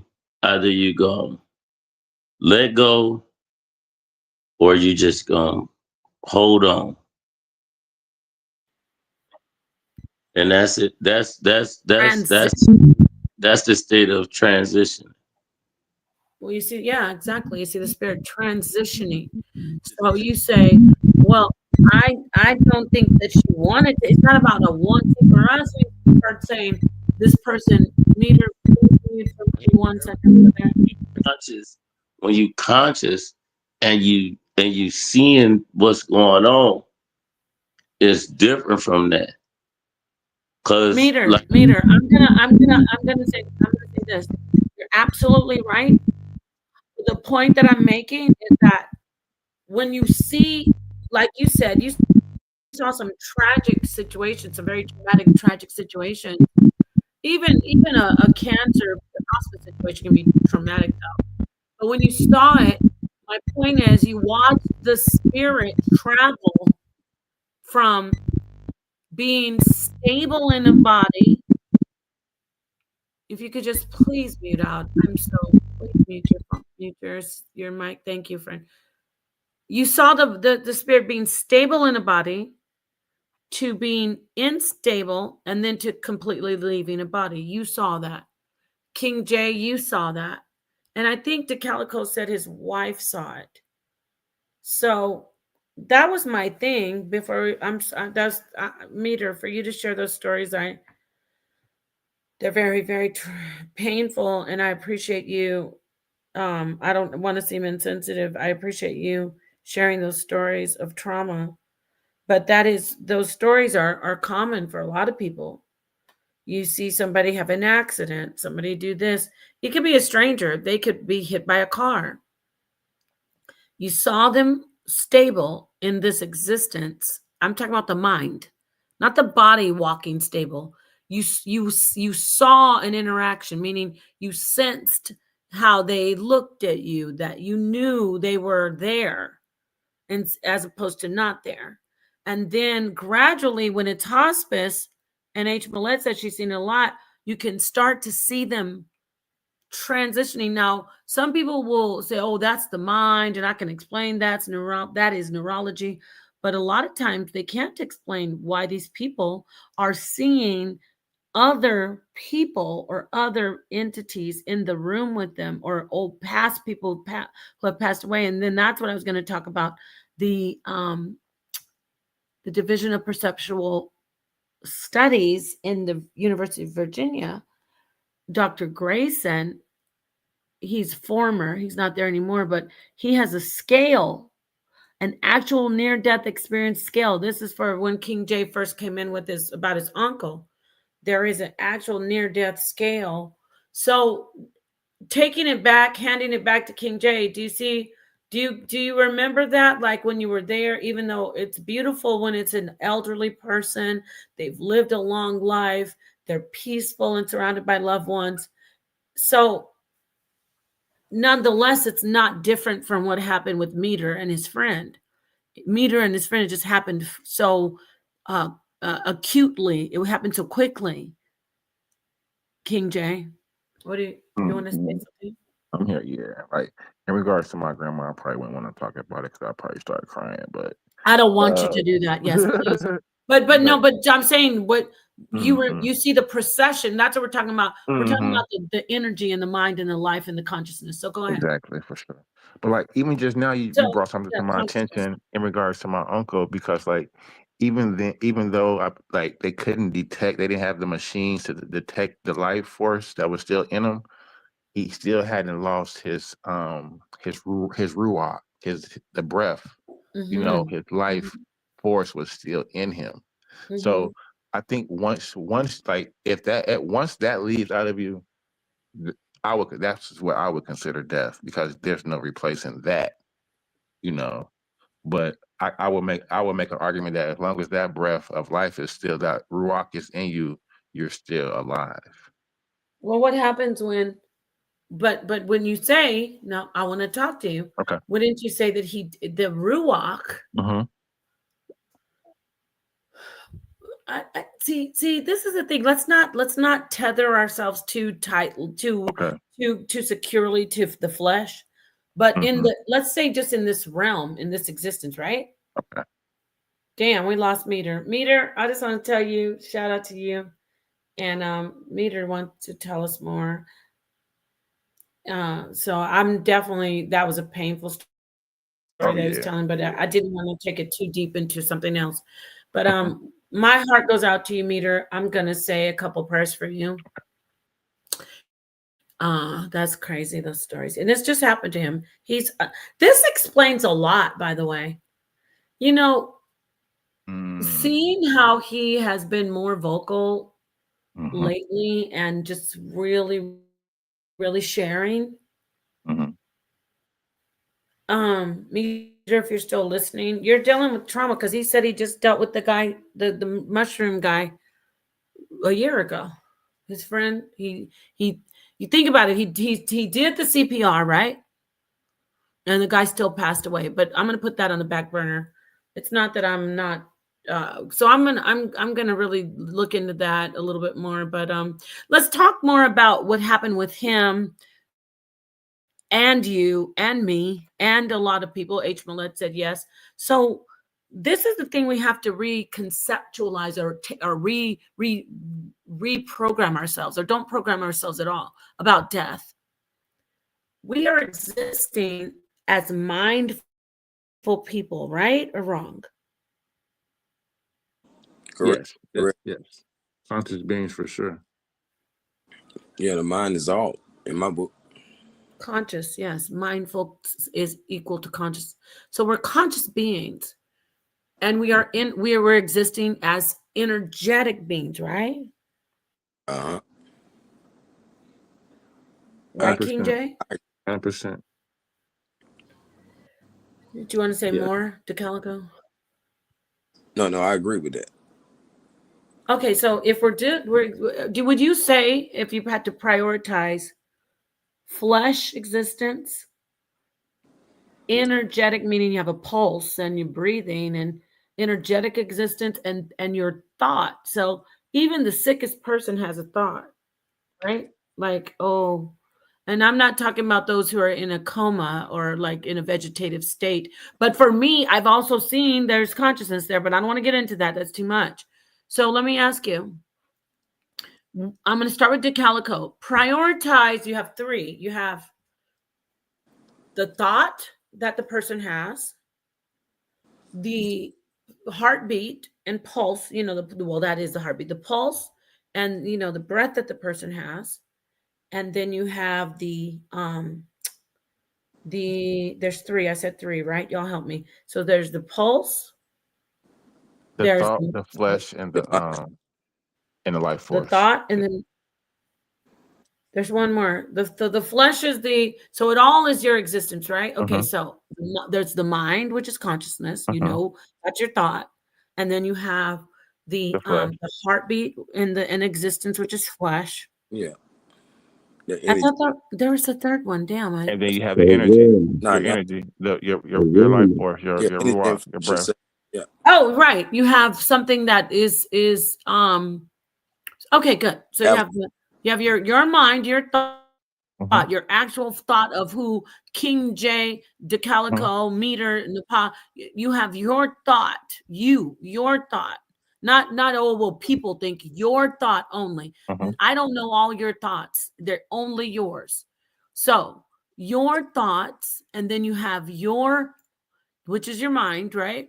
And then you have your heartbeat, like the flesh. I think that's the same. So I'm gonna just give it. No, it's not the same. And then you have you have the flesh, and then you have this energy. That's what I'm trying to say. So they are particular order. So the energy, What particular order will we put them in? Is the question. I want to know how you prioritize. The first one being the most. Okay. Yeah. So first, lastly, I would say would be always the carnal. Would be the flesh. Important. So I would put that last. Then I would say who's that? King J? Yeah. All right. Then I would say the thought, the mind, and then the most important will always be the life force, the energy. Yeah. That King J and everyone that exists outside. That is the thing that we cling to. So there it is. I'm glad I was trying to, because I was kind of like, what am I talking about? What there's two. So the thing we cling to with the mind and the flesh, which the mind can be, if we're going into the Bible, which I don't really want to necessarily, it's the soul. But let's not do that. So we've got your mind, your thoughts, my thoughts, Meter's thoughts, DeCalico's thoughts. That is the consciousness and the mind of the individual that exists now. Yes, then we've got the flesh that is yours, that exists now, and that would be the heartbeat. And then we have that energy that is universal, and it cannot, we can't explain it. Science can't, because it's death. It's not death though. It's the leaving of it from whatever the person is, right? Exactly. Okay, so right there, we got that. Hold that there. Don't move. We got King J saying first, I'm going in priority. First, he's got that energetic force, that universal force, then his mind, and then his flesh. Correct, King J? That's correct. got it. Now, Yes. You know, the only alteration. what you think is most, whatever to you. Yeah, the only alteration. You're not. We can't. Can you hear me? You're breaking up. Mic check. Mic check. I hear you, but it's like the only alteration. Then it went. Okay, go ahead. Talk. Okay. Yeah, I said only alteration I would make is that I would put mine, overall, and then the energy, you know, and of course, the avatar, the flesh would just, be the last thing. Thank you. Thank you, Meter. Thank you for coming back. I I would do say, I would want to say talk to you, Meter. it's I do want to talk to you the later three, on. the Brother, three. brother. Oh, go Just ahead. go ahead. No, go. I think you have a do. It's soul, spirit, awareness. No, And what? Meter. No.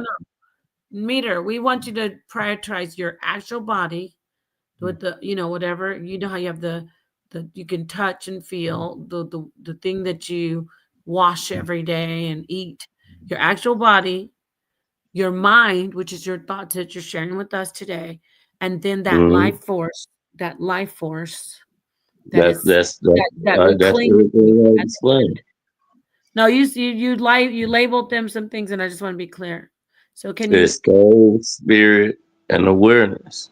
Okay, no, I don't. I want you to tell us like body, mind, Right. or consciousness, and then that one energetic force. Which one is the most important, and then the least important?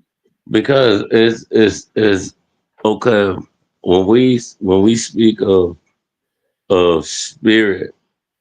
Spirit is breath, prana. Okay, no.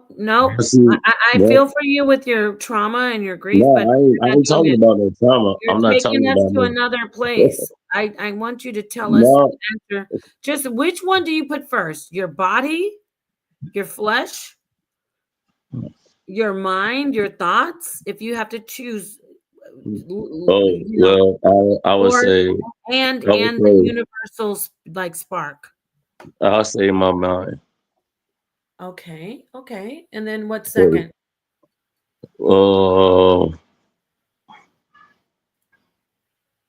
I'll say my mind, then body.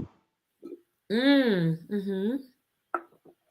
And Because then that life force comes last. life is life. Long as I'm breathing, it's life. We No, don't but have to. that force that's in you that people cling to, like you said, you Yeah, brought the guy back, but he yeah, still but died. at the same time, once you take that breath, as we breathe in, you can lose consciousness without breathing. Okay, so your body comes first. Yeah, no. Breathing is part of the body. I don't know why this is Right. I'm trying to stay on topic of what you were saying. okay. Okay. So People think that I just want to say about me, it's not you, Meter, and it's everybody's probably listening. no, because I see you trying to dig everything out. No, to make it, it's such you want to make it. You want to bring everything out in every person. So maybe one of you guys can help him. Can you What explain, you mean? or is it me? What I said, King Hey, J or Mita, DeCalvo? Mita, Yeah. it's only three options, and I don't think you ever really heard the third one. The she said number one, the avatar, the flesh. Number two, the mind, and number three being, the energy. Like Yeah. like she was saying, that universal spark. So out of those three, like which one do you would you put number one, two, or three? Mine. Mine first. Yeah. Yes, sir. Because without direction of mind, because then it's the mind comes with. Hey, hold on. Sorry. I was Um, gonna say, can the hold on, mind hold on, live? hold on, Can the hold on, mind hold live on. without Was the there a energy? debate today when they was talking about the chakra system? Yeah. So If yeah, if yeah. if if What's the if chakra without the mind, huh? I'm talking about, listen, a lot of our great teachers, and if you do the research, and it goes back to Kemet of the chakra system. So I don't so know. Meter, I'm Meter, like, so what's Meter, number two, you need Meter? to do a show. Yeah, You need what to come in and do a show because you're and I'm not even mad. Y'all might think I am, but it's like there's a flow I'm good getting to. So I'm even gonna hand the okay, mic over to the okay. two brothers. Mine, Like, mine, mine, yeah, there you go. mine, my brother, mind, body, and soul, spirit. I mean the Those the energy. three. Well, Kimmy had two principles. It was really like the Ka and the Yeah, Ba. that's what I'm saying. Mind, like, Ka you and know, Ba. Yeah. When they when they weighed the little ceremony, if the heart was lighter than the feather, then you passed and got the title of the Aku, like Osiris. But if not, your Ba just basically ceased to exist, right? So when we talk about energy and energy not dying, well, in kind of in the Egyptian theology, you just never exist again. Does that See, make sense? brother, Yeah. that Ka and the Ba is housed inside of the physical right now. But even on the astral realm, that's where we get the Merkaba.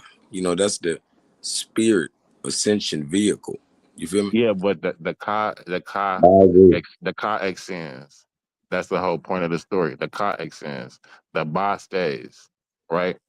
They only reunite again if your heart weighs lighter. This is in Egypt. Mhm. They only reunite again if that happens, right? If Yes. that doesn't happen, you just don't exist again. You're not reincarnated again, and your energy isn't reincarnated into another vessel. Yeah, that's the point of being devoured by Sekbet or Right. Sekbet. Right. hmm So that's different.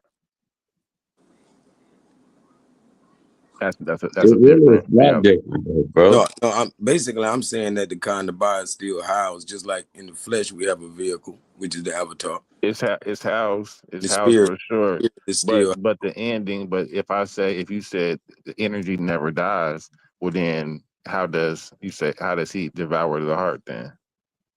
But it's That's the energy transformed. dying. That's the energy dying. No, that's It's just a reset. It's transformed. just a It's reset. transformed. Like our blood, one sample of your blood, DNA. Your DNA is coded with your ancestors. So you have your ancestors inside you right now. So you believe So in you ancestor got this veneration? blood. I'm talking about as you live and you live and you make kids as well as your mama, your daddy made you. It's a cycle that's gonna continue. So now you're talking about gene So inheritance. when you Yeah. die, when you die, you gonna be inside your kids. Your kids is you. You are. You'll never die. You gonna live forever. Is that pangenesis? Is pangenesis? No, it's not pangenesis. Yeah, you Gene got It's inheritance? life. it. Sound about right. It's life. You Mhm. know, I have a granddaddy that got a granddaddy that got a granddaddy that got a granddaddy. That sound like infinity. And that's exactly the perfect word for how to explain this. Infinity. But in You infinity, don't where live does it start forever. from? There's no answer to that. So that's the same like science and religion. That's why I don't really, No, because let's if see, I but ask a I'm religion, not, then that's what I'm saying. Let's keep science and religion out of it. Then let's just go with what we know. it's either one of I got, them. It's either one of them two. Them are the only two options that I ever knew. I Because when have I seven grandchildren. okay, You know what I'm saying? I got 12 children. and what do you teach them? Science or religion? and that's crazy that you mentioned that. They've come to me because the religion is not working. They Right. come to me. See, I'm more of nature and our ancestors, you know, and our African tradition as far as is life. I don't subscribe to no religion, but I know what's right. And I don't need no book to tell me what's right and what's wrong. Exactly. So it's innate in your DNA. Yes. So then when I speak and I pay homage to everyone, and I'm talking about my ancestors, my family, the ones that I don't know and never knew in life, and the ones that I love, You practice Ifa? and I all the brothers and sisters that's out here, I pay homage to. You know what I'm saying? And then I go about my day. That's it. You know. So you put a lot of positive energy out. What's how am I neglecting, or if you know our conversations, brother, has been so respectful. For sure. And this I'm talking about, this is just life. And we don't, it's not about no doctrine or whatever dogma we going up under. We just speaking. And it's cordial. Mm-hmm. No disrespecting, no interrupting, no blah blah blah blah this and that and this. Man, and I enjoy this. And I enjoy both of you all. I promise you. Yes, sir. You know what I'm saying? Now I'm gonna say, I say we some vets. You feel me? No. But then at the same time, you have to realize that we can agree or disagree, but we familiar of culture. Right. And then once we bring the culture together, you see how wonderful it is. Like if I could Because add, we can dialogue with respect and motherfuckers, oh excuse me, they'll be like, it's pseudo, this pseudo. No, we dialoguing of life. For sure. Not nothing about something that was taught to us. Oh, hey, you brother, better. if I could add, right? Like one thing I wanted to add is that as far as religion and science, there is no religion without science, Exactly. and there's no science without religion. Exactly. I agree with you. Like you know, let's say like the very first verse of the Bible, you know, in the beginning, Yeah. like we only know, like we, Bereshit bara Elohim. you feel me? Yeah, the bear, yeah. So you know, we only know the English translation where it says in the beginning was the word. Exactly. But it literally says in the beginning was the logos. Logos, you know, meaning knowledge. You feel me? This is where we get words like ology. Anytime you put ology on a word, it means the science of. You feel me? Or Yeah. log means knowledge. So, you know, in the beginning was the logos. Just like we say signs and symbols, you know, we know what a logo is. It just gets right. But you know, matter of fact, we get the word logic. You feel me? So that's essentially what science is. You feel me? Some people try to literally skip logic and give you science. It's impossible. You feel me? So you know, it's really one and the same when people really You know what's really crazy is that how our ancestors left us information. I'm talking about literally, and to get deeper, just me saying this. They left us information and they broke the brain down. They broke the spinal cord down They from definitely did that. each level. How many? Okay, like Jesus died at the age of what? 33. Mhm. Yeah, like the 33. rest. Yeah, How many vertebrae do you got? yeah. 33. hmm The ram. Is the every? I promise you, bro. It's so crazy how It's like everything 33. our It's like ancestors 33 degrees too. they. In the I'm talking sonic about. order. I'm talking about everything was left on the wall. They mapped out your brain. Your brain, I'm talking about all the way down to your tailbone, man. Yeah, that helix, that DNA strand, they've You been know up what on I'm that. saying? But then at the same time, Sound like then what they did was took it all this is supposed to be literal. No, man. We go outside, you go outside your what the temple, you go with inside yourself. You go inside yourself. This is the church. The church is your body. Temple is your body. You know what I'm saying? Oh, well, you got all these popes and things like that. When was the first church built? I'm not talking about the Vatican. Hmm. Because the Vatican was like in what, 1500s? Mhm.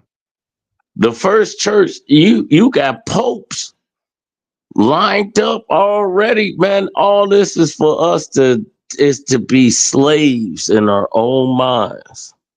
Mhm. You know what I'm saying? And then you supposed to teach your kids this, and your kids supposed to follow these traditions.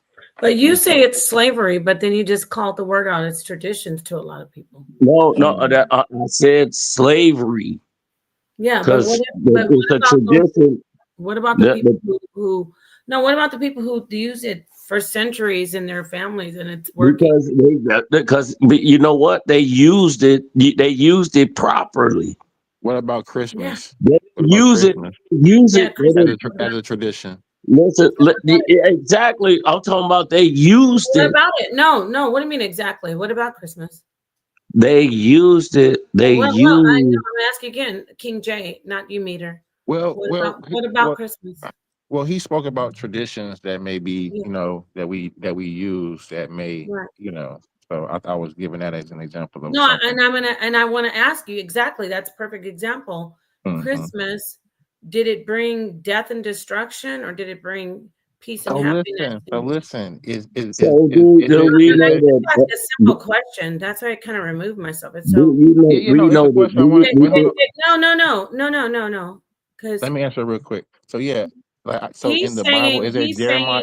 he's saying, because King J, the brother's saying they did this to us and they took our minds and they destroy our families. So what about Christmas? What Yeah, about the that? pagan holidays, right? So Well, you know, yeah. Well, every holiday is a pagan holiday, mhm, including all the Israelite holidays. They come from they paganism. they do, yeah. Because So they're based in blood, and blood is a bless. When you bless something, it actually throw blood on so it. do we? So that's why I want to suggest. So ask you, do we think that verse is it Jeremiah 10:15 where they No. mention Before the you go to that, I have okay a question. No, okay because Meter was because we all get into that when we start. I was a Hebrew Israelite from 2011, for sure. So 14 years, mm, and from 2017 for the last 7 years, all praises to the Most High. I mhm, broke that whole. They're making me do this. They're making me do this. They're mhm, making me do that. Religion, and that's what they did, and that's it. mm, I went from when I became a Hebrew, when I became a Hebrew Israelite in the movement in 2011. I started saying the Esau did that and they did that, and mhm. the white man gave me religion and the white man gave me traditions. I've been celebrating it all this time, and Exactly. then in 2017 I started breaking that But then in 2019, it really just got rid of all of it. And Mhm. now I still subscribe. I'm not gonna. I am still for me an Israelite because I know what I am. Yeah. I actually am closer to the Israelites than the people who go around. Like a brother got on here said he'll let his family starve to death than Oh, make them wow. eat shrimp. That don't even make sense. So my point is, so I want to ask, when we look at these traditions that we Mhm. piled on, programs, I don't want to say traditions, programs. Mhm. Within the program, now see, I'm coming all the way back around to you, King J. Mhm. We got these things that we do Mhm. that bring joy, peace, Customs. Mhm. customs, and traditions. So what do we say about that with these religions? What do we say about that? Mhm. Thank I you. remember I'm brought back to a conversation that we had a long time ago. You may not remember, where you spoke about how those traditions and customs were keeping you from the overall um experience, which was love. You know what I'm saying? How you Yes. being a Hebrew Israelite kind of like, kept you from coming around, Yes. and Oh so my gosh, King J. I remember I that. promise you, I need you to have the mic for that's exactly where my soul is right now. Because Mhm. I chose hatred and anger and bitterness and wanted to get revenge Mm. when my father kept saying, come on, have these traditions, have some fun and family. Right. Come to this holiday. And you know what? I am like the joy of the party. I am. I'm not trying to, at my family, not with y'all, but with my Mhm. family. I'm the one that cooks the best stuff Yeah. besides my mom. I'm the one Mhm. that makes everybody laugh. I'm the Yeah. one that says, brings all the love in, Mhm. like ties it in with my family. But I Yeah. stopped doing it. And it basically, nobody gets together Yeah. anymore. So there's a lot of negative hatred, very painful things that happen behind me saying, Right. I want to go with that tradition of the Israelites, which it wasn't a Over. tradition of at all. It was a lie.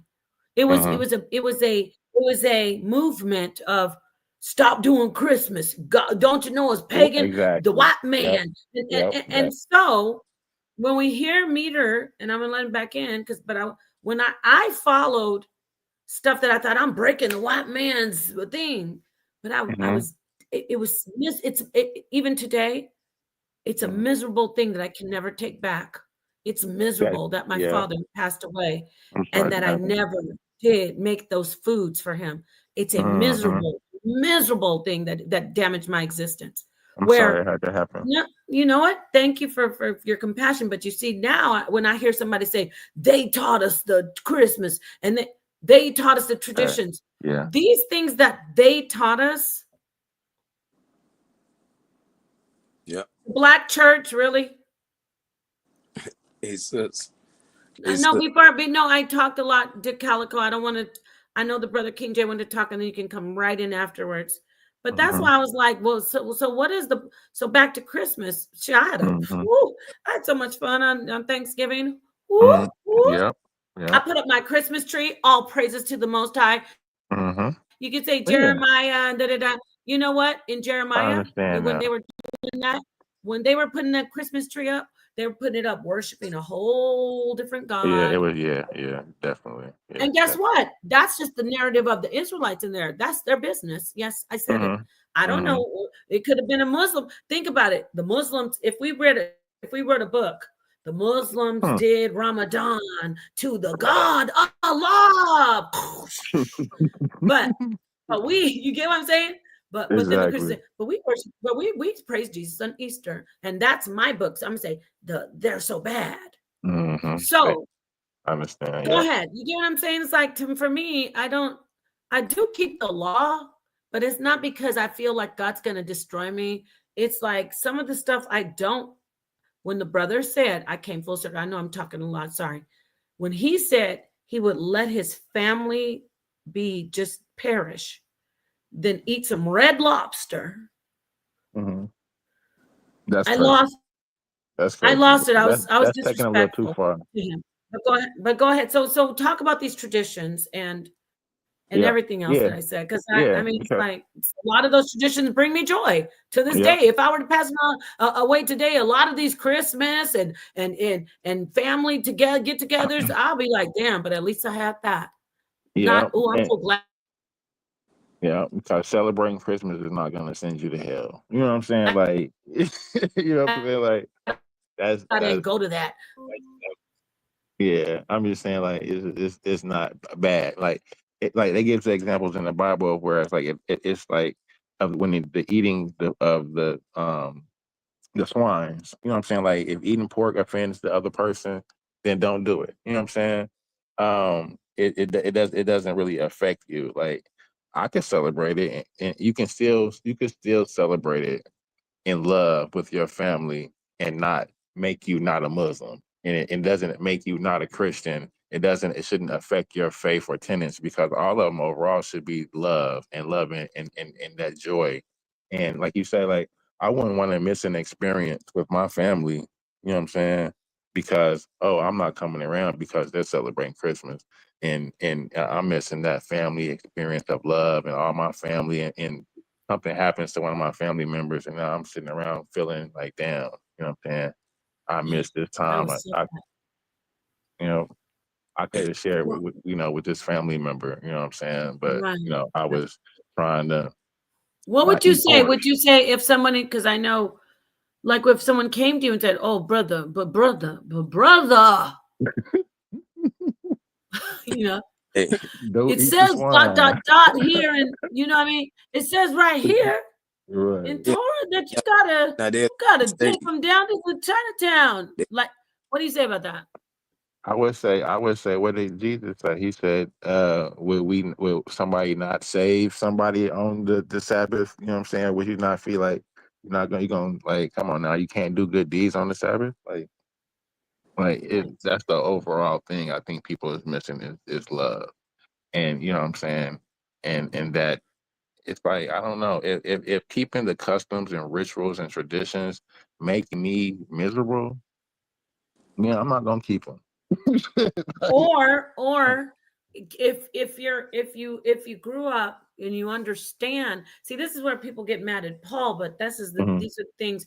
I said it's a different religion, but it doesn't mean that I don't subscribe to Right. a lot of the To the teachings. tenants. He said, listen, yeah, he expounded on Christ's teaching when there was such rigidness with the Pharisees and the Sadducees. If he expounded on it, he said, listen, Mhm. let me say this. If you really know that everything belongs to the Most High, and you know you only serve the Most High through Yahushua, through Jesus, Mhm.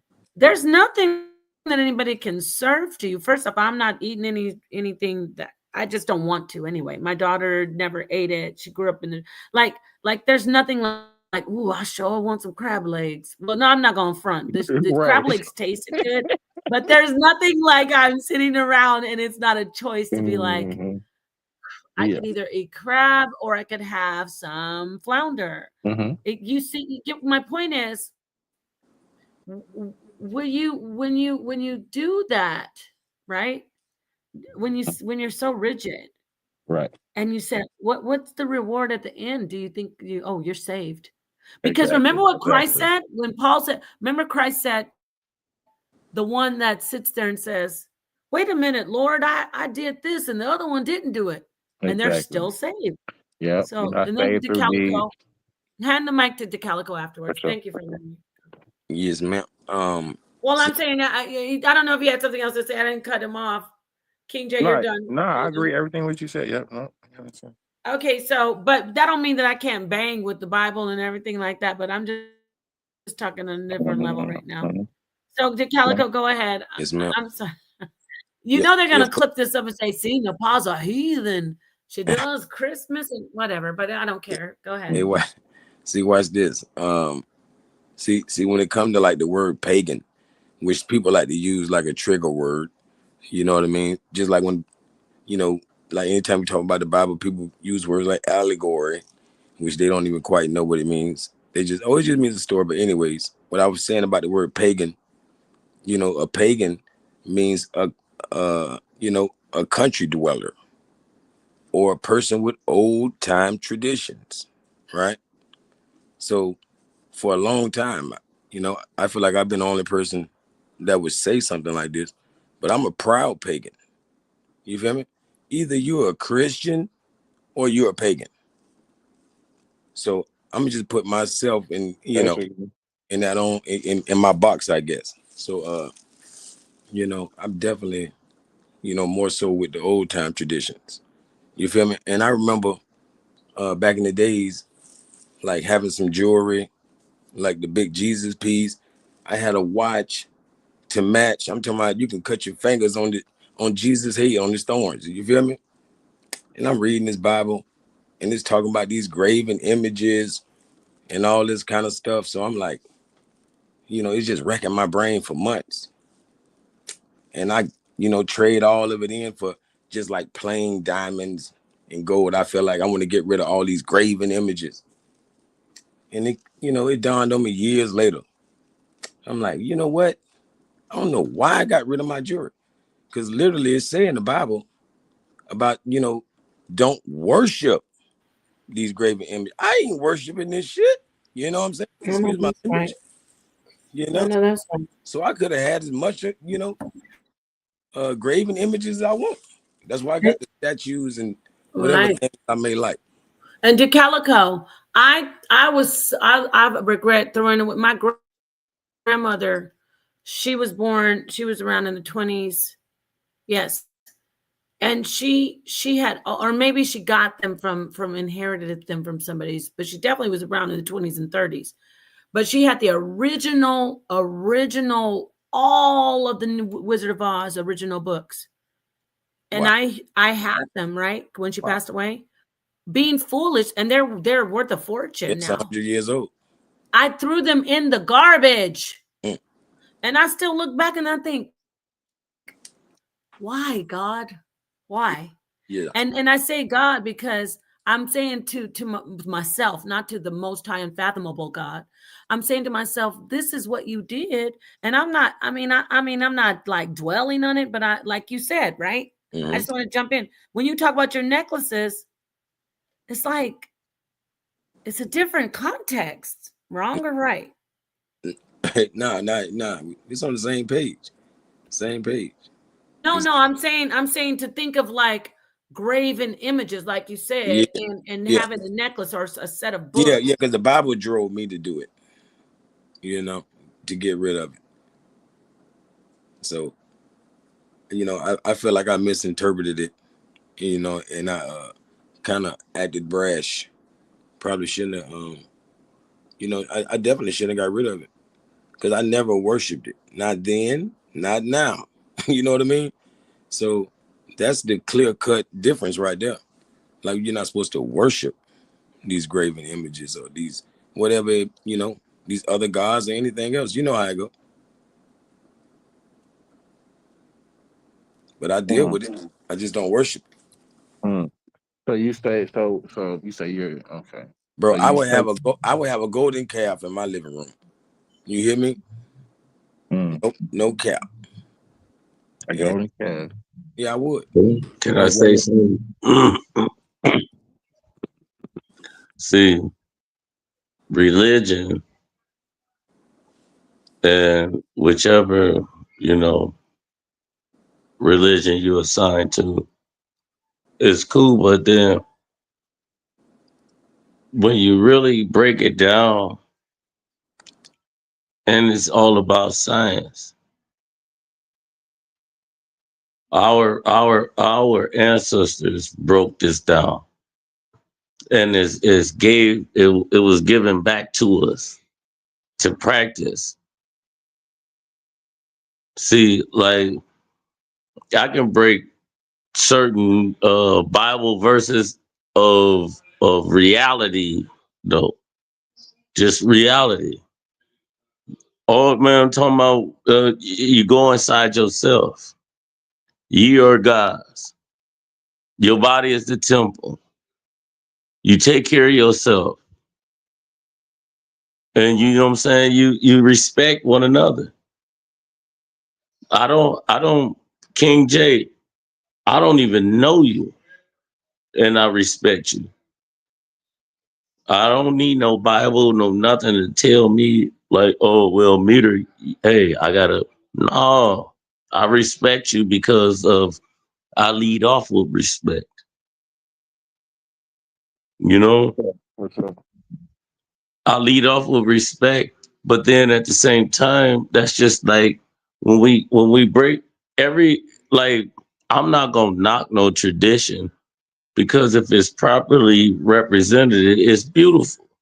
Mm-hmm. You know what I'm saying? If you're a Christian, Muslim, however, whichever doctrine you go up under, it's beautiful. But Mm-hmm. at the same time, that's our biggest fight. And then we're gonna go all the way back to the beginning of this live is fear. Mm. Because it pushes fear. Mhm. I'm scared to talk to you like a man or I'm judging you or what if this and that. Look, King J, if I seen you walking down the street, I'll be like, man, what this nigga on? You know what I'm saying? Like really looking at you like I ain't never met you a day in my life. Like I'm cautious. Like, man, what the fuck this nigga? Oh, excuse me. What this nigga? Mhm. But then if That's I how we see both him, run. man, listen, it's the phone. It's a phone call. If a white person call your phone, your voice gonna change. Automatically. Hey, how? Yes, yes. Automatically. Mhm. Let But look, speak on the psychology whereas look, speak on the man, psychology. let's Go do ahead. it. I was going to say, speak on this psychology where you might have a gang of a group of guys just standing outside, right? White Yeah. person walk past them, they don't say nothing, they don't even, you know what I'm saying? No, that's One of our crazy. one of our own kind walk past them, they might not get a You pat, you know. you almost go get your whole scalp Man, ripped off.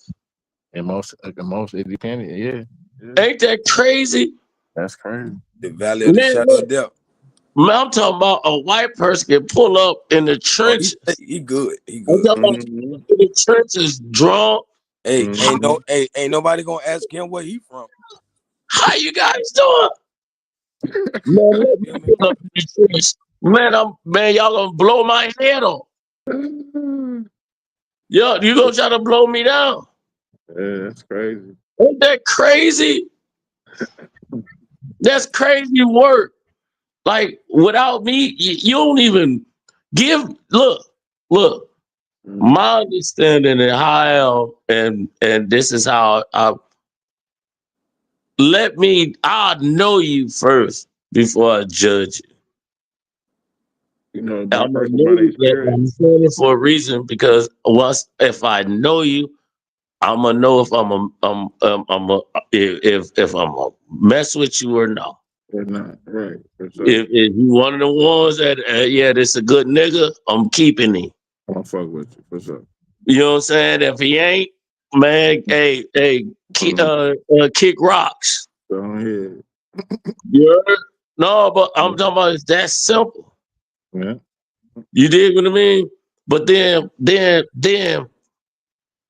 your way of life and how you walk through and mine is gonna collide, and we gonna come to an understanding and Mm-hmm. better each other though. Yeah. Learn That's from each what you other. call a real nigga. Mm-hmm. You dig what I mean? I'm Yeah. not saying I'm like with religion, whatever, however, I'm not involved in that. But at the same time, I help you better you. For sure. You dig what I mean? Yeah. Each That's one that's teach what you one. call real nigga. Mm-hmm. You know what I'm saying? But then when we speaking as real niggas like this is not pseudo, dog. No. I'm talking about this is No. actual life, man. We affected each other's lives, man. I can't. You can't pull up no source or no shit like that to be like, Nah. yo, this is what it is. Hell no. This is real. You know what I'm saying? I don't need nobody opinion or I'm finna look up real nigga. Okay, Ain't this hunky gonna tell me what a real nigga is. Get no on. source for authenticity. Yeah. Authentic. You know what I'm saying? This is your opinion. I'm look, it's life. Close it down. It's 5. Hold on, Paul. It's life. I'm gonna let you guys. I'm tired. I appreciate it, Yeah. but don't Hold take on. it, We take it appreciate too you. far off the rails with the you know. Yeah. It's life that we go through, and those are our sources that I can come to you and be like, hey, bro, this is what it is. And you be like, bro, yeah, this is what it is. Mhm. How we gonna depend on a person that ain't never lived our lives Mm. for a source What are of you talking about? what brotherly love is. What are you talking about though? Like science? Nah. What you talking about? You know what I'm saying? You No, can't. I'm I'm talking asking you, about. Meter. What are you talking about? Like who are we? We dialoguing, we speaking freely. But who are And you talking about? You said rely on somebody. Who? I was just speaking, and we was just talking and No, but and these that's my birds stream. and I know you're admin, just talking. I'm and asking you. There's a point to the stream. It's not just to shoot the shit. I ask you a question. This is why people don't like me, King J. no, No, I we just asked you talking a about. simple question. You said they want to stop us, and this honky. We What talking are you talking we about? talking about Nah, real. We talking you about very real grounded. bad. You very grounded, sis. He is trying to get some structure We to the show, family. dialoguing with That's all. some real niggas. That's what it was. That's what Wait, this what did is. you say? What is it? Dialogue and real nigga shit. No, not really. Let me tell you No, something. it can't be. Yeah. I go mean, ahead. because she's trying to get structure to the show, family. That's all she's I saying, brother. understand Yeah, You that, gotta and have a besides, but do you this is understand what we was just talking is about? it's some nigga shit, but it's not real No, nigga. not no nigga, not like that. No, we was just speaking. We were speaking. I'm better. I have 5 brothers, uncles, dads. I know what you're doing. Mhm. I'm not. You don't need to. I know what you're doing, brother. And I don't even want to take it further than that. So was I wrong? No, Am I yeah, wrong for speak? Was I I'm gonna wrong tell you for the wrong. brothers? Was I wrong for speaking like that? No, let me say the word wrong isn't that. It's not that you're wrong. I know you want to talk, and you know what? I think brothers, not me only, y'all need to get in touch with this brother. He's grieving For sure. still. So you're not wrong, meter. Remember, I'll let you up. You're really you're on point. But for me, I want you to just talk to us a little bit more about like, some people come in and say, "Oh, no, pie, you want to be white or you're not black." I understand what you're doing, but how do I say it, brother? Who killed your friend? Was it a white man? Who shot your friend? Was it a black Probably man or a white? wasn't.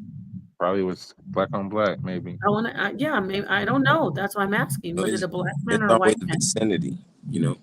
No, well, I don't know. I'm not going to assume, but Assume. I I'm was just asking. gonna say that. Let's not assume. Who killed my partner?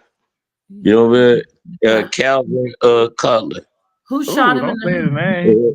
Well, you Calvin, know what, yeah, meter. I asked, is he a black man or a white man? yeah, he black. Wait, stop. But Stop right there. No, not but. I'm not gonna let you run because I know you got a lot of depth. no, Let I'm me not ask you, gonna go there. Look, when your friend died with the alcohol and the mushrooms, it's was there a crazy. white person in sight?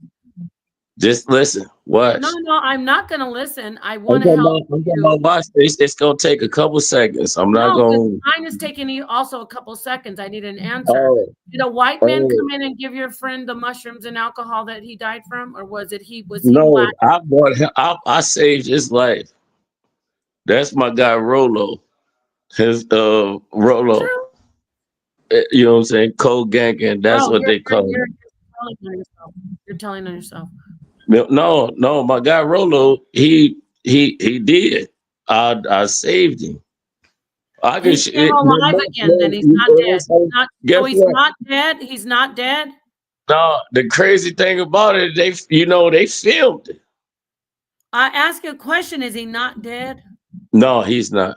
Okay, so thank goodness he didn't die. So was he? Did a white person give him, or a Chinese or Eastern? Me. I bought him back. I Oh, you're black. resuscitated him. So I get the. Don't get me wrong, everybody. There is a social construct. There are things that we've been set up to not win. But when we sit up and say, I'm just talking real ninja shit, what part are you talking about? Are you talking about how they're holding us back for real?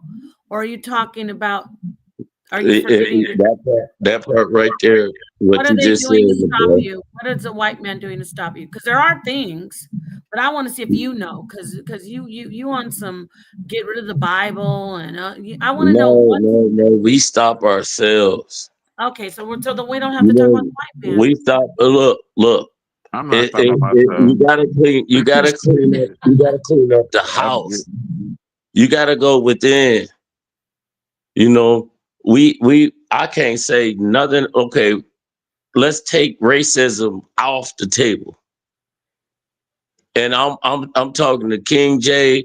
I'm talking to the brothers on this panel and everything else. You know what I'm saying? How do you perceive me? Do you perceive me as we can shake hands and we can dialogue and grow together, or no?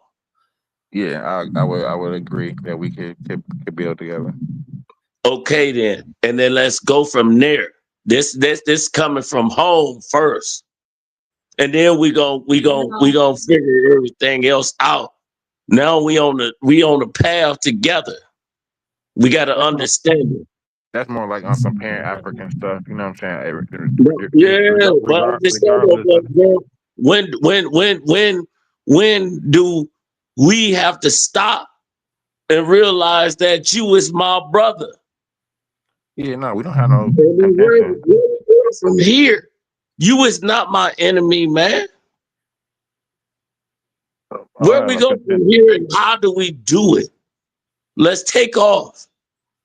Cause you might have an avenue that's going well, and I got an avenue that's going well. We putting that shit together. Guess what? We got four corners jumping. That's not gonna happen. In reality, though, see? I want to play that devil's advocate. In reality, meter. I'm gonna let you, brother Law. Let me make sure that you just put your hand in front of the camera. Meter, listen. That's cold work. You shot it, man. Listen to me, bro. I don't want to have to mute you. Listen. Yeah, you guys thank you, brother Law. All you brothers, but what about all the other brothers outside of the House of Consciousness that aren't even on the internet? They don't. A brother saw a guy standing in line to get food, glance at his woman's behind, and he unalived him. So yeah, that sounds good in here, but what about the ones who see that kind of brotherly love as weakness? And Meter, hold that thought. I'm gonna let Brother Law come on in. I know it's late. What you want to say? Because I'm gonna hand it back over to Meter and King J and DeCalico. What do you want to say, brother, before I shut it down?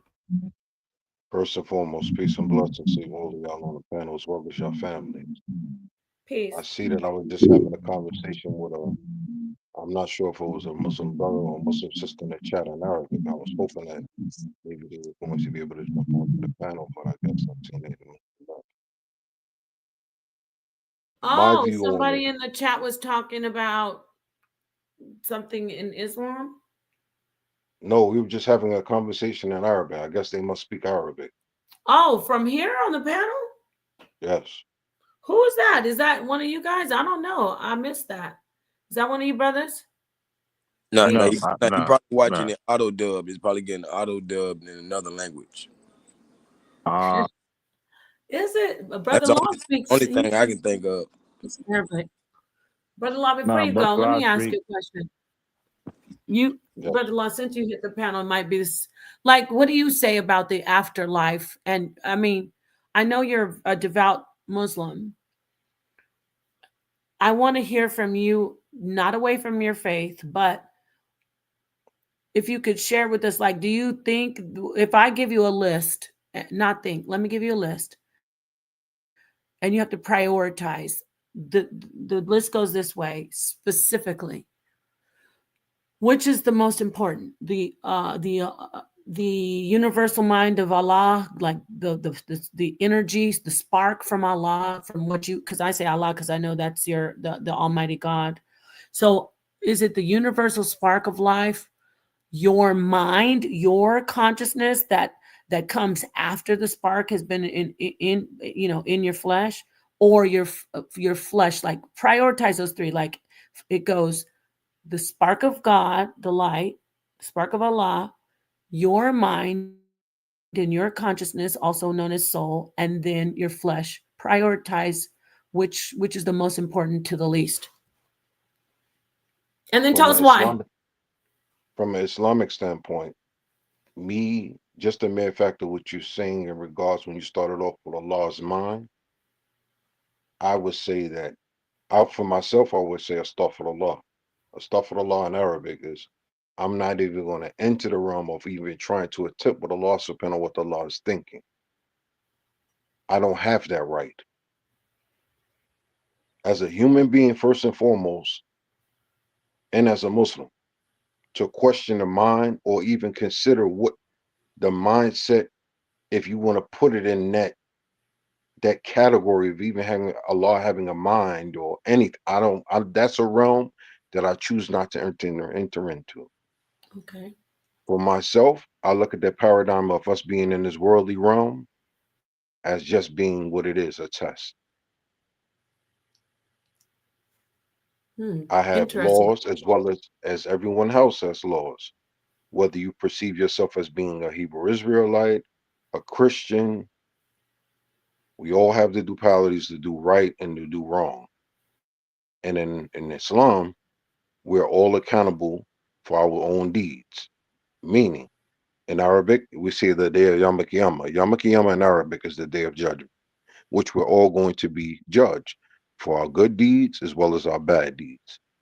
I would say for myself, hopefully, inshallah, that all of my good deeds will be accepted more than my bad deeds. And entwined to that, there are other attributes that exist with being a Muslim. How was your deen? Was your deen towards making you a better human being? Things of that nature. Salat, prayer, reading, Ramadan, zakat, all those different attributes. If you're able to, go make Hajj. All these attributes sit into play in regards to the deen of Islam. But for myself, I can't speak for anybody else. The life that I once lived before becoming into the deen of Islam, I wouldn't have lived long. That's interesting, brother. Lie. Peace. I would just say, nothing you said would be insecure or go against anything in Kemet. You know what I'm saying? Like, I would just say it would be the same as the weighing of the feather of Ma'at. You know what I'm saying? Of the heart. I see a parallel. What would you say? There's similarities. There's similarities.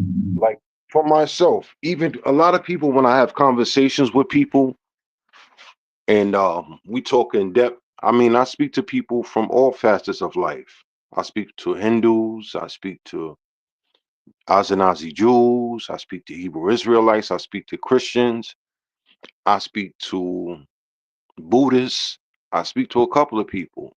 And in engagement and conversations that we have, for the most part, all strive towards two common goals: knowledge, and the key factor in all religions and all practicing schools of thought is love. Hey, brother Law, I'm you know what? I'm gonna give you flowers, though. Out of people of whatever traditions, you've always been so meek, and I'm talking about well spoken, and you hold up your tradition and you speak. And then I'm talking about, I haven't ever heard you get loud, dog. Yeah, the clean glass. You know what I'm saying? I'm talking about you as well. I'm talking about from any religion, however, tradition. This is how it's properly supposed to be done. Hmm. Yeah, You dig what I mean? a lot of people make their craft look bad. No, You know, but I'm talking about, bro. I done seen you up under the microscope where you was getting from angles, and you kept your composure. So with that being said, this is when I say, when you go up under traditions, and this is how you supposed to be, because you got Christians killing everything. Islam, if you really think about it, Islam is they follow the tradition. Because then if you go to like how the world stage is, we have a problem with Islam when it ain't even our business. We got a problem with Islam because of doctrine saying that, oh well, Islam is bad. We hate, Who got a problem with Islam? huh? Who got a problem with Jew, Islam? Jew, You a Jew. Jew? No, And without no, really, them Jews is and killing them people. Them I, Jews I is kill. apologize, brother. Come on, man. You They talking about kill them. you talking about Ashkenazi Jews? Yes. Yes, I'm not speaking for all Jews, because We not even Ashkenazi Jews. No, yeah, there's a big difference, brother. Yeah, There's but a we big gotta difference. it's a big remember. difference. You gotta. It's a I big know difference. meter. Oh my God. Don't go there too much Okay, I'm because you know the sorry. channel. Yeah, we I got mean, to be if we mindful of gotta the say channel. things Be that are, mindful of the channel, brother. thank you. You have to say small Man, hat. I appreciate you, man, and you stand on business. Period. Thank you, brother. Thank you, brother. I appreciate that, brother. And whoever Yeah. say you don't, they gotta be hating, and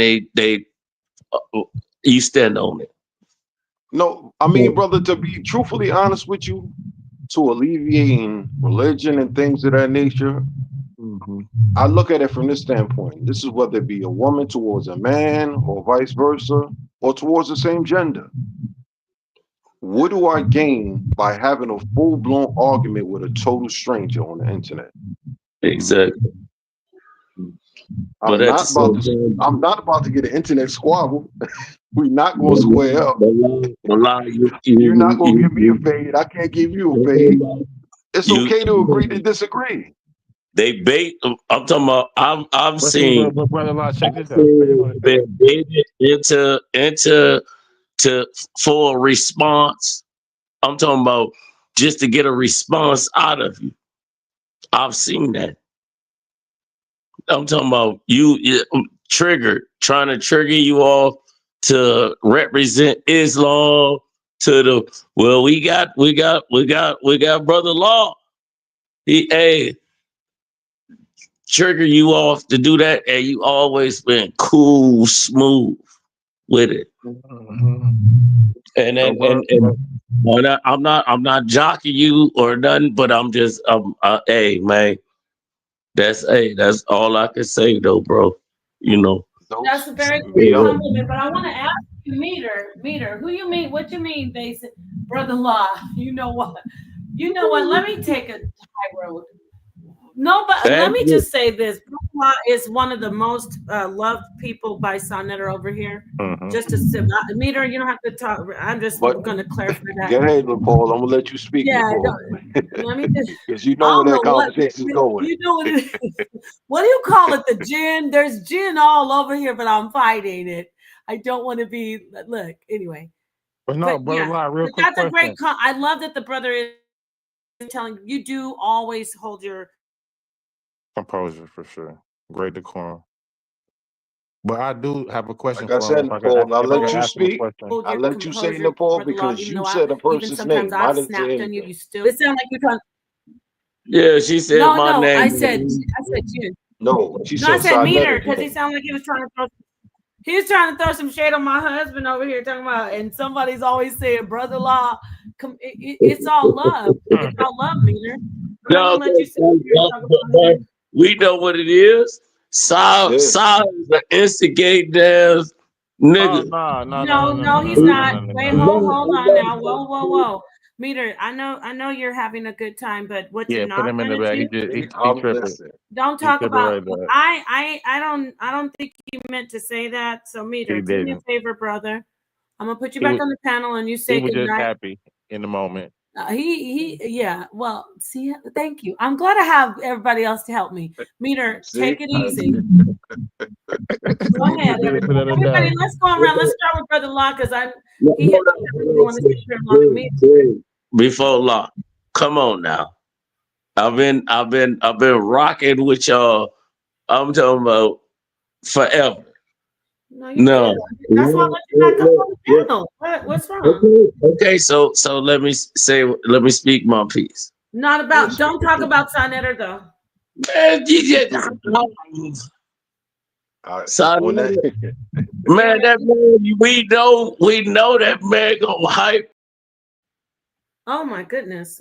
Brother, I know you love him, but let's not talk about Sonetter. And it's not that I'm scared.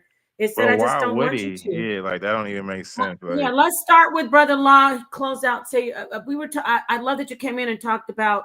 You added your piece. It was great. I love especially how you talked about. I understood what you meant about the first about Allah because not to disrespect or seem like I'm disrespecting, but there's that same vibration or that same thought with the Hebrews and the like. I mean, not the Hebrew Israelites. I'm talking about like the ones who really are. They say Hashem. They won't even say the name. Yes. So Brother Law, thank you for coming in and go ahead and say your piece and peace to your What I'm going queen. Go your wisdom. Yeah, she actually just left out. She's running around with her sister to run chores. Peace to her. But yeah, going to spend some bread. And guess what? Like I said, Sonetter, Brother Law, Sonetter don't talk about a lot of people. He'll be like, and then that's my brother, Brother Law. So he does it to everybody, but there's so much love that he has for you. I just wanted to make that clear.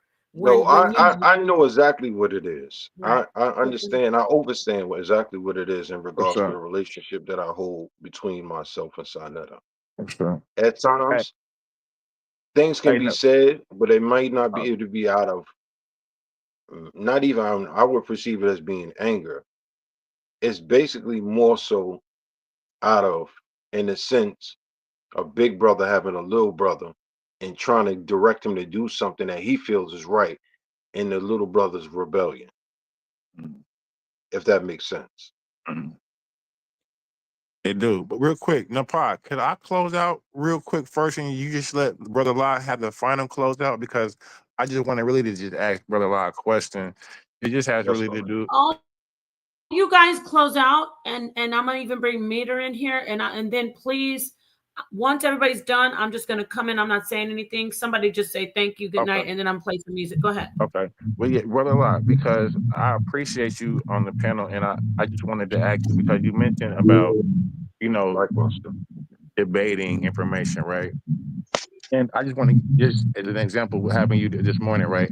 This is the most I've ever heard you speak, and in that short time of speaking, you've given so much information. Just like I was able to, make the parallel, parallel between the Kemet and the weighing of the heart, and with Islam, just from that couple of moments of you speaking. So I wouldn't say, shy away from it. I would probably just be like, you got a lot of information, just share it, you know what I'm saying, maybe just come on side, and just do a presentation and just present, like, because I've never seen you do a presentation, and I think you got a lot to offer the platform, and I think from Islam perspective, and so that's something we probably would like to see. Definitely. I mean, I understand what you're saying, brother. I mean, and that perception or that suggestion has been given off from not just yourself, but a lot of different people. Even conversations that I have with a good friend of mine, which is Reggie. People perceive me Yeah. as just being a brother that's more so entrenched into the deen of Islam. And I'm actually now in my life now more studied into Kemet than Islam, the deen of Islam myself. Yeah, you've opened up your studies for sure. And Yeah. one of the main people that introduced me to the paradigm of Egypt and Kemet is Brother Reggie. From learning as we speak now, even with learning how to read the Medu Neter, having a good grounding source in regards to studying Kemet, being able to go back to the glyphs, going to certain avenues to research on this or research that. Beyond just Brother Reggie, I have other brothers that I can reach out to, like Asar, another good brother that just had the debate yesterday, which held his decorum and was always a gentleman, was Jabari. These are brothers that I can, if need be, I can get a smidge of the information and then run with it. Yeah. Mm-hmm. That's all Can I I need. tell you something, Brother Yeah. Last? Excuse me, King J. I said I wasn't going to say anything, but That's I want to hand the mic back to you. But you know what, Brother-in-law? The very first teacher I had in this community was Brother Reggie. Saw Netter right after I had first come in and did my first interview. He said, I'm going to link you with my brother. He knows everything about the Medu Neter. And Brother Reggie did sit there. Dang, Brother Law fell off.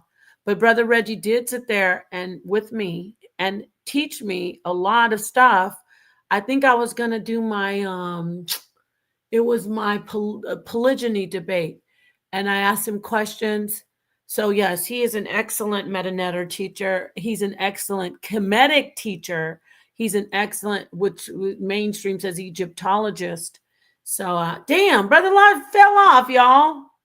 Anyway, Yeah. But no, that's all I had to say. Because I do appreciate Brother Law. yeah, shout out to Reggie and For sure. Brother Law and his wisdom.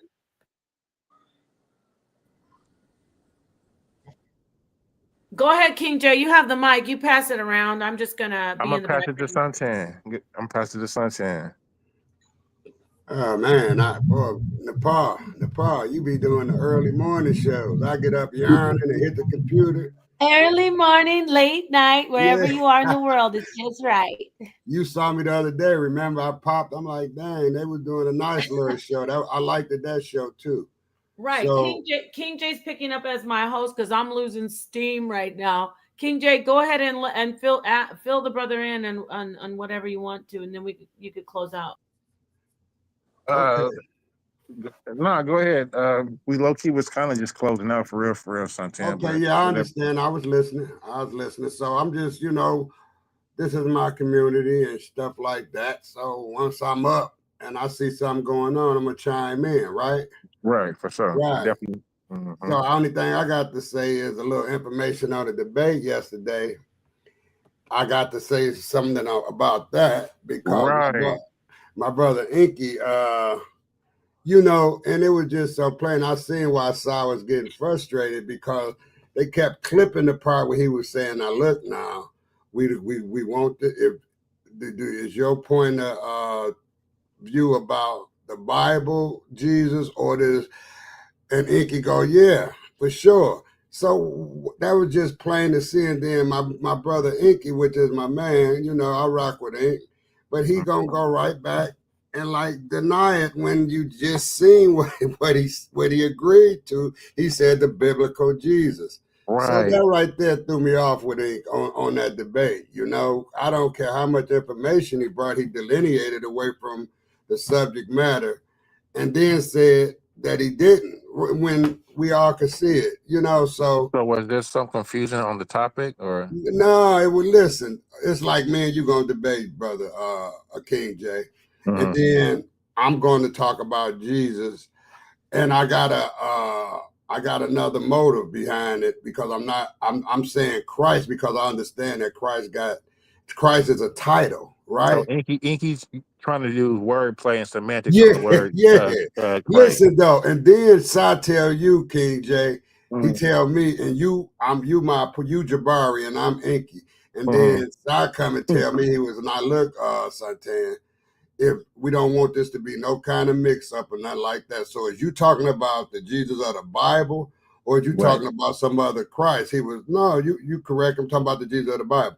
And then when it get to the thing, The he nitty like, well, gritty. Christ have many identities. And he went back to Kemet using, but he trying to use this, trying to mix it up. So that's what I didn't really dig out. That's why I gave it to Jabari hands down, because Okay. yeah, he was trying to do wordplay, play semantics.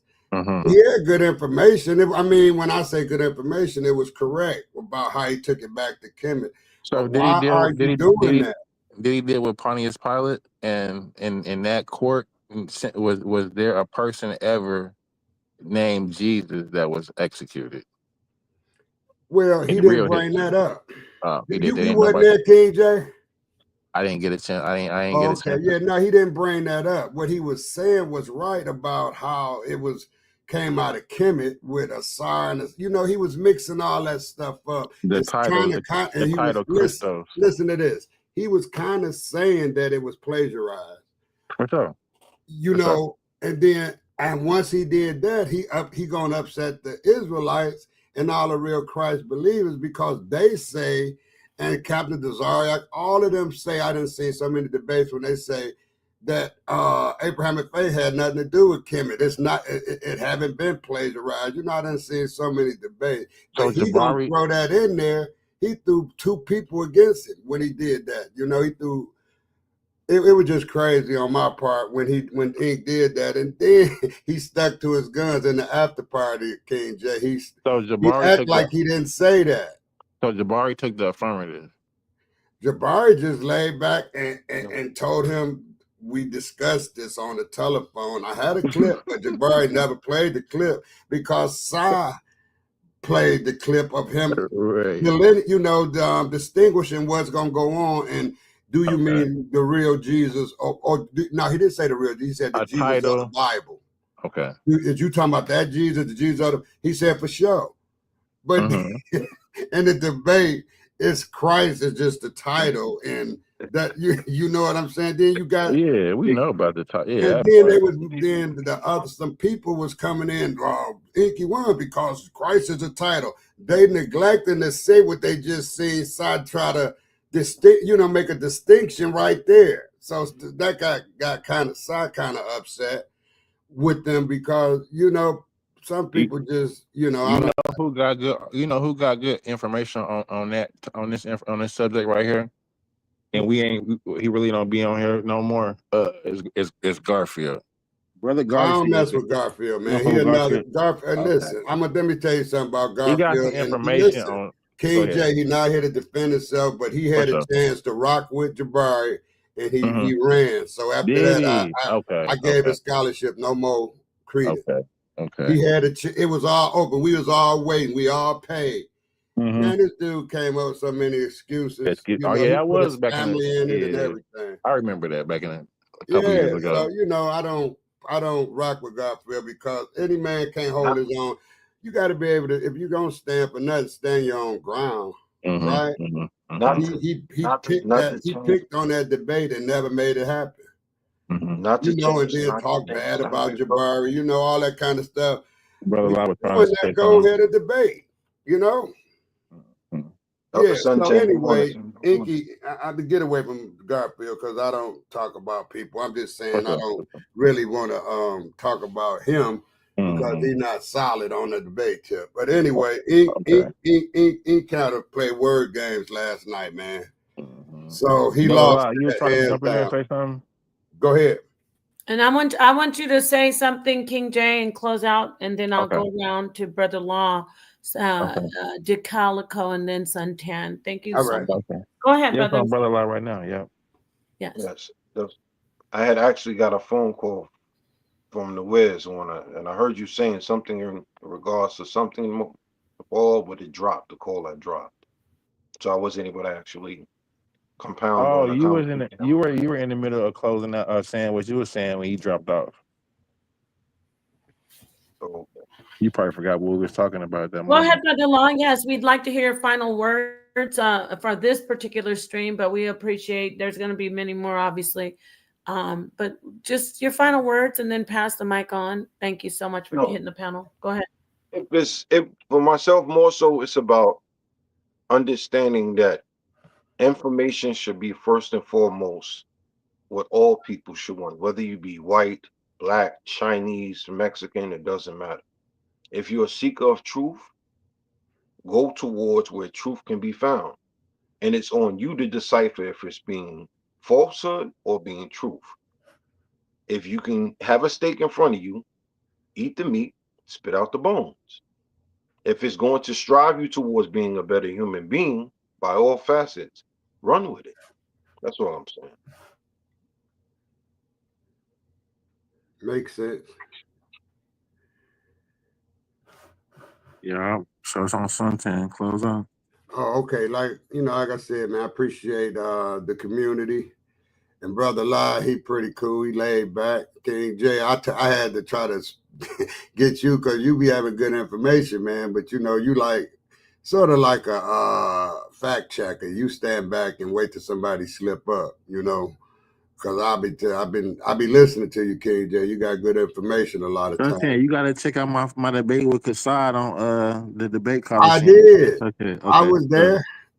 You did it. You hosted it, right? But before that, King J, I was telling you was you right, Suntan. But you got some deep studies. So in my closing, I just say I appreciate the community, and I appreciate Nepal because she bring up topics that's sort of needed. It's not sort of, but that's needed. Thank you, Suntan. When it comes to the women, because this community, I would say, is half like misogynistic, right? So when somebody bring it out, then it can be, it can be addressed. But if you never bring it out, then how can it be addressed? So I appreciate Nepal for doing that because I never agreed that the woman should be quiet and don't say nothing. She's the teacher, for the kids. When we are working hard at the job, the lady is teaching your kids how to be this and that. And you come home to oversee everything that she's been doing. So the lady plays an intricate part, a very important part in life. So she should play a very part in these panels as well. That's the way I feel. And y'all, let's just keep spreading the information, because we learn off each other, and it's okay to disagree. That's when you learn, when you start disagreeing, because whoever right or wrong, you're going to go and, check it out and investigate and get more knowledge, So thank you so much for that, Suntan. We appreciate you, and that was fire. I had to drop a bomb. That was the only bomb I dropped all night, y'all. In these 3.5 hours. Well, it's needed. So we're glad we got somebody like you who are aware of the current situation in Nepal. That's what I'm saying. You know what I was thinking though, Suntan? When I was washing dishes, I do a lot of thinking, meditating. Me too. A lot of people and I said to myself, I know that I look like a feminist and I'm rough around the not around the edges. Actually, I'm doing this intentionally. And then I listen back to myself and I go, damn, that's not me in my life. Like kind of how Brother Law, I also listen to you, Brother Law. I'm like, yeah, when I turn off the internet, like I'm not that rugged person always making jokes. But back to the thing about the women though, you brothers aren't the ones. You're not the ones who are the problem. You know what I mean? It's the ones who don't hit the panels and say, oh, I get it. It's the ones who don't have good relationships with women. So my side, you're looking at like a microcosm of the Black woman. I get rough and edgy and mean to all Black men, like you brothers catch strays, when I keep on encountering disrespectful ones. So I apologize to any brother who catches a stray, my husband first, and then any brother who catches a stray who aligns with me, because Suntan, I think you caught a cup of some shrapnel a couple times. Yeah, but you know, it don't bother me. And no, and that's why I'm saying thank you for your graciousness, and I'm going to try harder. I got to be a little bit. I got to take some tips from us, brother-in-law's wife, and a couple other sisters. I got to know how to come in there and be strong and assertive without being mean. That's all the part is speak your piece. Because if you don't, then it'll never be heard. I used to not be like this, but thank you. Let me tell you something. I think I did a good. Let me ask, because brother-in-law is one of my biggest critics. Thank you, Suntan. I think I did okay with my brother Meter tonight. What do I get? A C, a B? Well, no, you defended your ground, so you get an A. Because, like I said, you don't get an A. You didn't come for me, stand up for something, then you can't stand up for nothing. And the reason why I'm so lenient with women, because I grew up with six sisters. Ooh. 3 older than me and 3 younger. I was right in the middle. God so bless. You know that I understand how they think. You were the only male? Yeah. Excuse me. Were you the only male sibling? Yeah. 3 sisters older and 3 younger. And they gave me the blues, man. They want to tell me who to talk to, what women to talk. They wanted to, you know, they are teachers all the way. This thing I got. Weren't they right though? Teachers. Weren't they right? Yeah, and some on some of the things, of course. But you know, everybody not gonna be all right all the time. A broke clock right twice a day. Yeah, but they okay, was. I'm not gonna let y'all go any further. Yeah, they did hit the right spots in the part. That's all I can say. Bless your sisters and bless your family. I want to let DeCalico close out, and then after you finish, brother, I'm just gonna play the music. I am so exhausted, y'all. That's what I want to do. I was getting ready. Again. I have a pregnant client, and I'm trying to win her heart over. But anyway, that's enough for me. Yeah. I did a full all night long, though. Don't get me wrong. In between, oh yeah, I'm you doing did. All kinds of... You did. Anyway, go ahead and close out DeCalico. Yeah, you did the debate and everything. All right, go ahead. I did a little bit more than that, but anyway. Yeah, I'm gonna say actually, I wanted to hear that same song from the beginning of the show. You know, I think that was a song by you, right? Sister Nepal. I think in the chat you said something like that was a song you did with Killer Priest. Oh my! Yeah. Song. It's breaking up. Right. But that's all. Yeah, I definitely appreciate you having me. Oh yeah, definitely. Don't be a stranger. All right. And with that said, peace to everybody. Thank you so much. Peace and love. Assalamu alaikum, brother-in-law. Yeah, I'll catch you later on the day. I know you'll be up on the grind in the park. Yes, sir. All praises. I already know. Ready? All right, peace out, y'all. Don't hit the music. Peace. I'm gonna play my song. Y'all see your way out, family. I'm gonna go ahead and play the song the brother asked me to play. It's from my channel, and it's low. I'm gonna play that one. Thank you. This was a nice panel. I appreciate it. So where is it? Dang, I lost it. I'm tired, y'all. I think I did lose the video. No, I didn't. So I want to say thank you to everybody. I'm not looking at the chat. I'm not looking at it, but you know, I think I did well without I can't always think about my feelings, and I can't always be ready to just, you know, go off. That happens, you know. I'm not gonna. This isn't something that I was always like.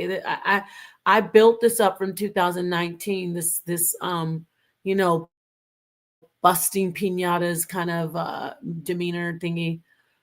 It can be good for like, you know, the channel, but it can also be like I seem like a wildling off of Game of Thrones, and remember the wildlings? I don't want to be a wildling. That's what I'm trying to say. So anyway, let me play this song. We didn't even get to listen to the whole video, but you can't go to my channel, the Rise channel, Reality is Simulated Existence, Napashada. You can't go to my channel and watch the video. I talk about consciousness. I actually talk about the afterlife. Consciousness is not limited to the brain and more. Oh, shout out to Ngolo. He came in. he was asking some really good questions on the scientific side. We were more on the metaphysical side right now, but on the scientific level, I like to get it in about consciousness on a scientific level. Ooh, all right, so here is the song per request. It's a part of my stream that I did, and then I'm going to close out with one of the HOK songs as well, just so you guys can have a nice night if you don't want to just close out with this. You know what I mean?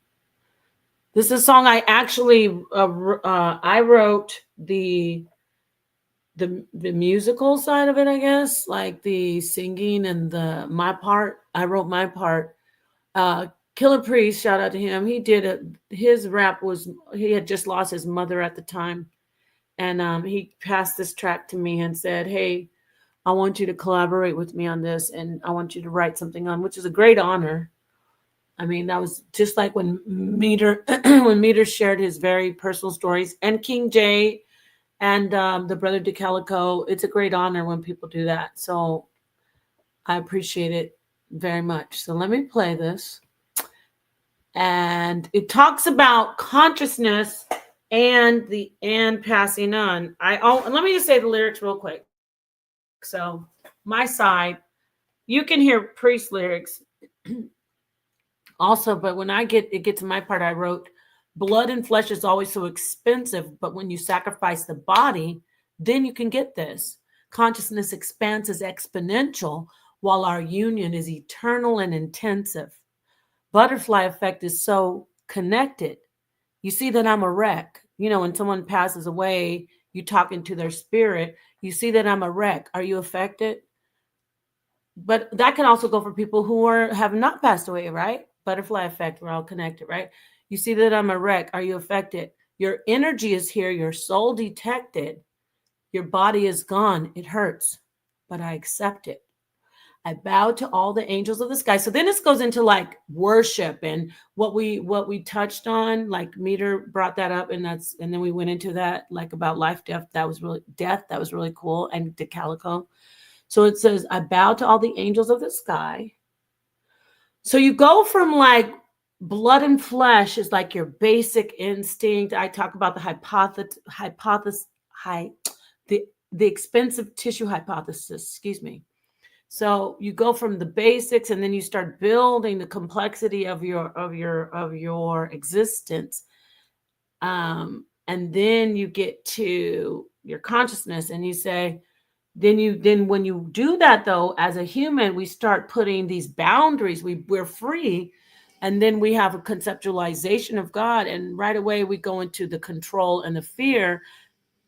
And so that's when we start doing religions. So then it says, I bow to all the angels of the sky.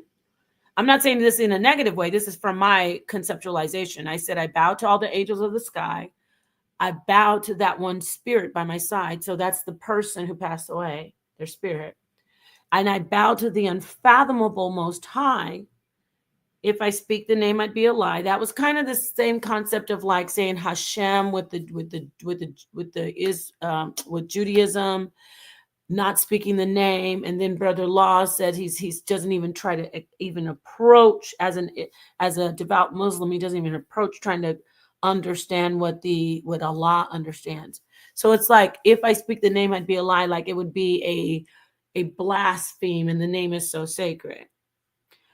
And then I said, I bow to all the angels of the sky, bow to that one spirit by my side. I bow to the unfathomable Most High, and if I speak the name, I'd be a lie. I think about the ones they say have moved on. That means passed on, died, transitioned. I'd be a fool to think that they are gone. Even science says that energy doesn't die, right? It just changes form. I'd be a fool to think that they are gone. It should be a rule for us to say that they live on. So all of us really should be knowing that they're not dead in the sense that they're gone forever. I think it's rude for us to ignore them when they call. I think I saw you in a shadow on the wall. Is that you? I see you standing down the hall. If I could turn back time, I would, make it stall. Help me focus, hold me up, don't let me fall. So you say to the, so in the song, I'm speaking to the spirit, I go in between, I go here and there, and I say, is that you? I think I saw you in a shadow on the wall, which is real. This is what I want to talk about more, like the hauntings and paranormal things that happen. Like when Meter was saying he had a friend who kept saying things. I think I saw you in a shadow on the wall. Is that you? I see you standing down the hall. If I could turn back time and make it stall, meaning, of course, but we actually, time is not, it's not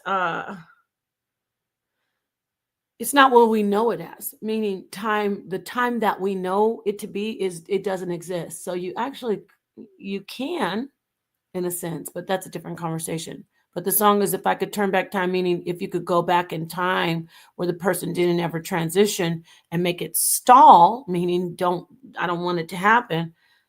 Help me, hold me up, help me focus, don't let me fall. So anyway, I said a lot, and I went through the song because I'm going to play it now. So you can see it has a lot to do with what we were trying to touch on tonight. And I wrote it completely. Priest didn't write this part. But even if you're a writer, if you write things, and then even if you write poetry, not just songs, you sit back and go, wow, I can't believe I wrote that. But like, there's the part where I wrote, your body's gone. It hurts, but I accept it. I love that. Like, that's the part that I help people with in grief, getting to that point. How do you accept the worst pain, worse than any pain that you could even think of, physical, right? For when you lose someone that you cherish so much in the flesh, their spirit still isn't destroyed.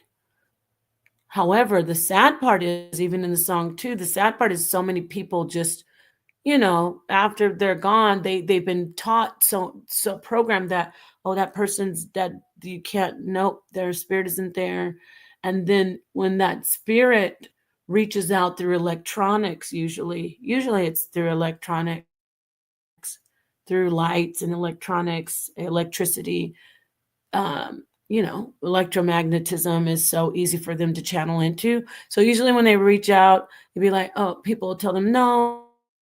But even in your subconscious mind, it's them, but then you instantly go and start killing it with programs. And that's sad, in a sense that they expended so much of what energy they are to just reach out to you through an electronic source. And I know that sounds creepy, and people are like, oh my God, Nepal, what you talking about? You doing seances and all that. But what I'm saying is, the song touches on a lot. So let's listen to it.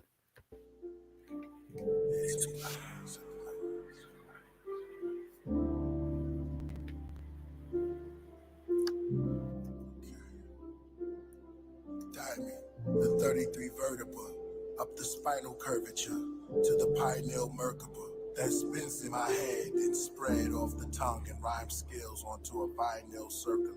Became instant lords on liquid swords, the Bible determiner, the idol interpreter, the cycle of eartheners. I am Lord your God for worshipers. Merkaba, I ran out of room, I'm leaving the womb. I feel like I'm dying, I'm crying. Am I being pushed to my doom? I'm fading into life, draining from her waters, swimming, naming him Walter. Now I'm bathing in her light. I altered on the altar, the day walker, flaming into the night like fireworks that's vibrating 528 hertz. It's raining, the vibranium is ultra bright. Above my cranium, stars are shooting over, Nibiru exposure, meteor showers, supernovas. The meeting I suppose tonight, walking through the fire that was cold as ice. Poltergeist took a glimpse into infinity. Saw a blimp that flashed my memories. The airport was empty, but rare quartz Da Vinci.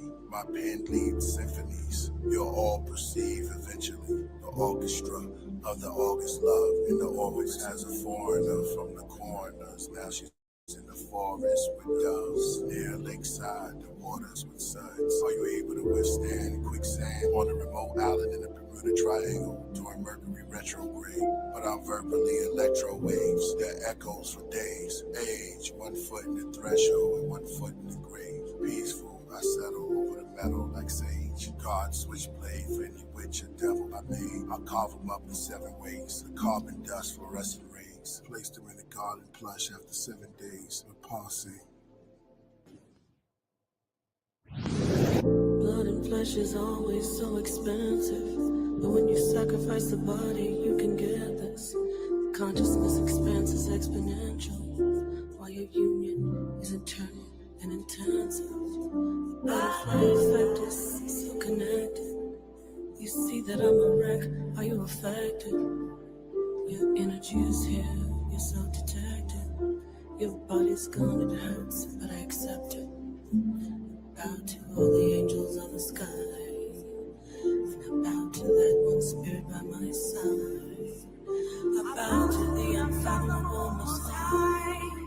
Now if I speak the name, I'd be a lie. Think of all the ones they say moved on. I'd be a fool to think that they are gone. Should be a rule for us to say that they live on. Think it's rude for us to ignore them when they gone. That I saw you in a shadow on the wall. Is that you? I see you standing down the hall. If I could turn back time, I would and make it stop. Help me focus, hold me up, don't let me fall. You are with me. You are with me. Couldn't leave you if I wanted to. Can't you see I wanna stay with you? You are with me. You are with me. Couldn't leave you if I wanted to. Can't you see I wanna stay with you? You are with me. You are with me. Baby, I wanna stay with you. Baby, I wanna stay with you. You are with me. You stay with me. Couldn't leave you if I wanted to. Eternally, I'm gonna stay with you. I'm gonna stay with you. Stay with you. 'Cause you are with me.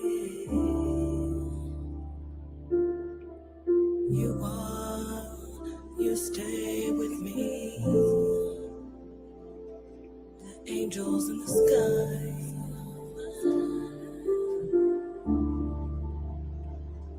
The angel by my side. You are with me.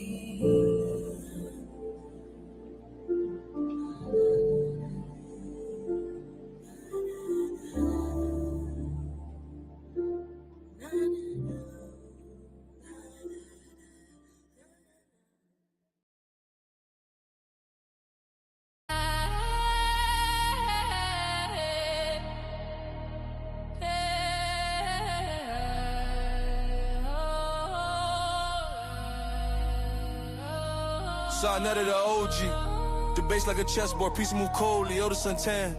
Spitting wisdom that's holy. Unk with the knowledge, dropping jewels, they heavy gold leaf. Jabari Falafik, Inky with the bold speech. Captain hold the line, Hebrew war tactics. Kim walls crumble under Bible back practice.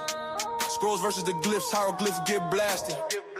Ancient scripts clash, truth wrapped in plastic. You need thick skin, we make movies, yo. F who you know, this is Netta Studio. This is the toughest environment, rivalries, bro. Thick skin, tough heart, knowledge gon' blow.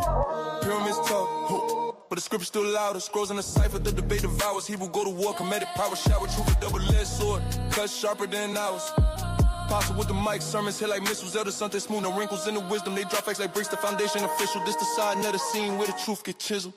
You need thick skin, we make movies, yo. F who you know, this is Netta Studio. This is the toughest environment, rivalries grow. Thick skin, tough heart, knowledge gon' blow.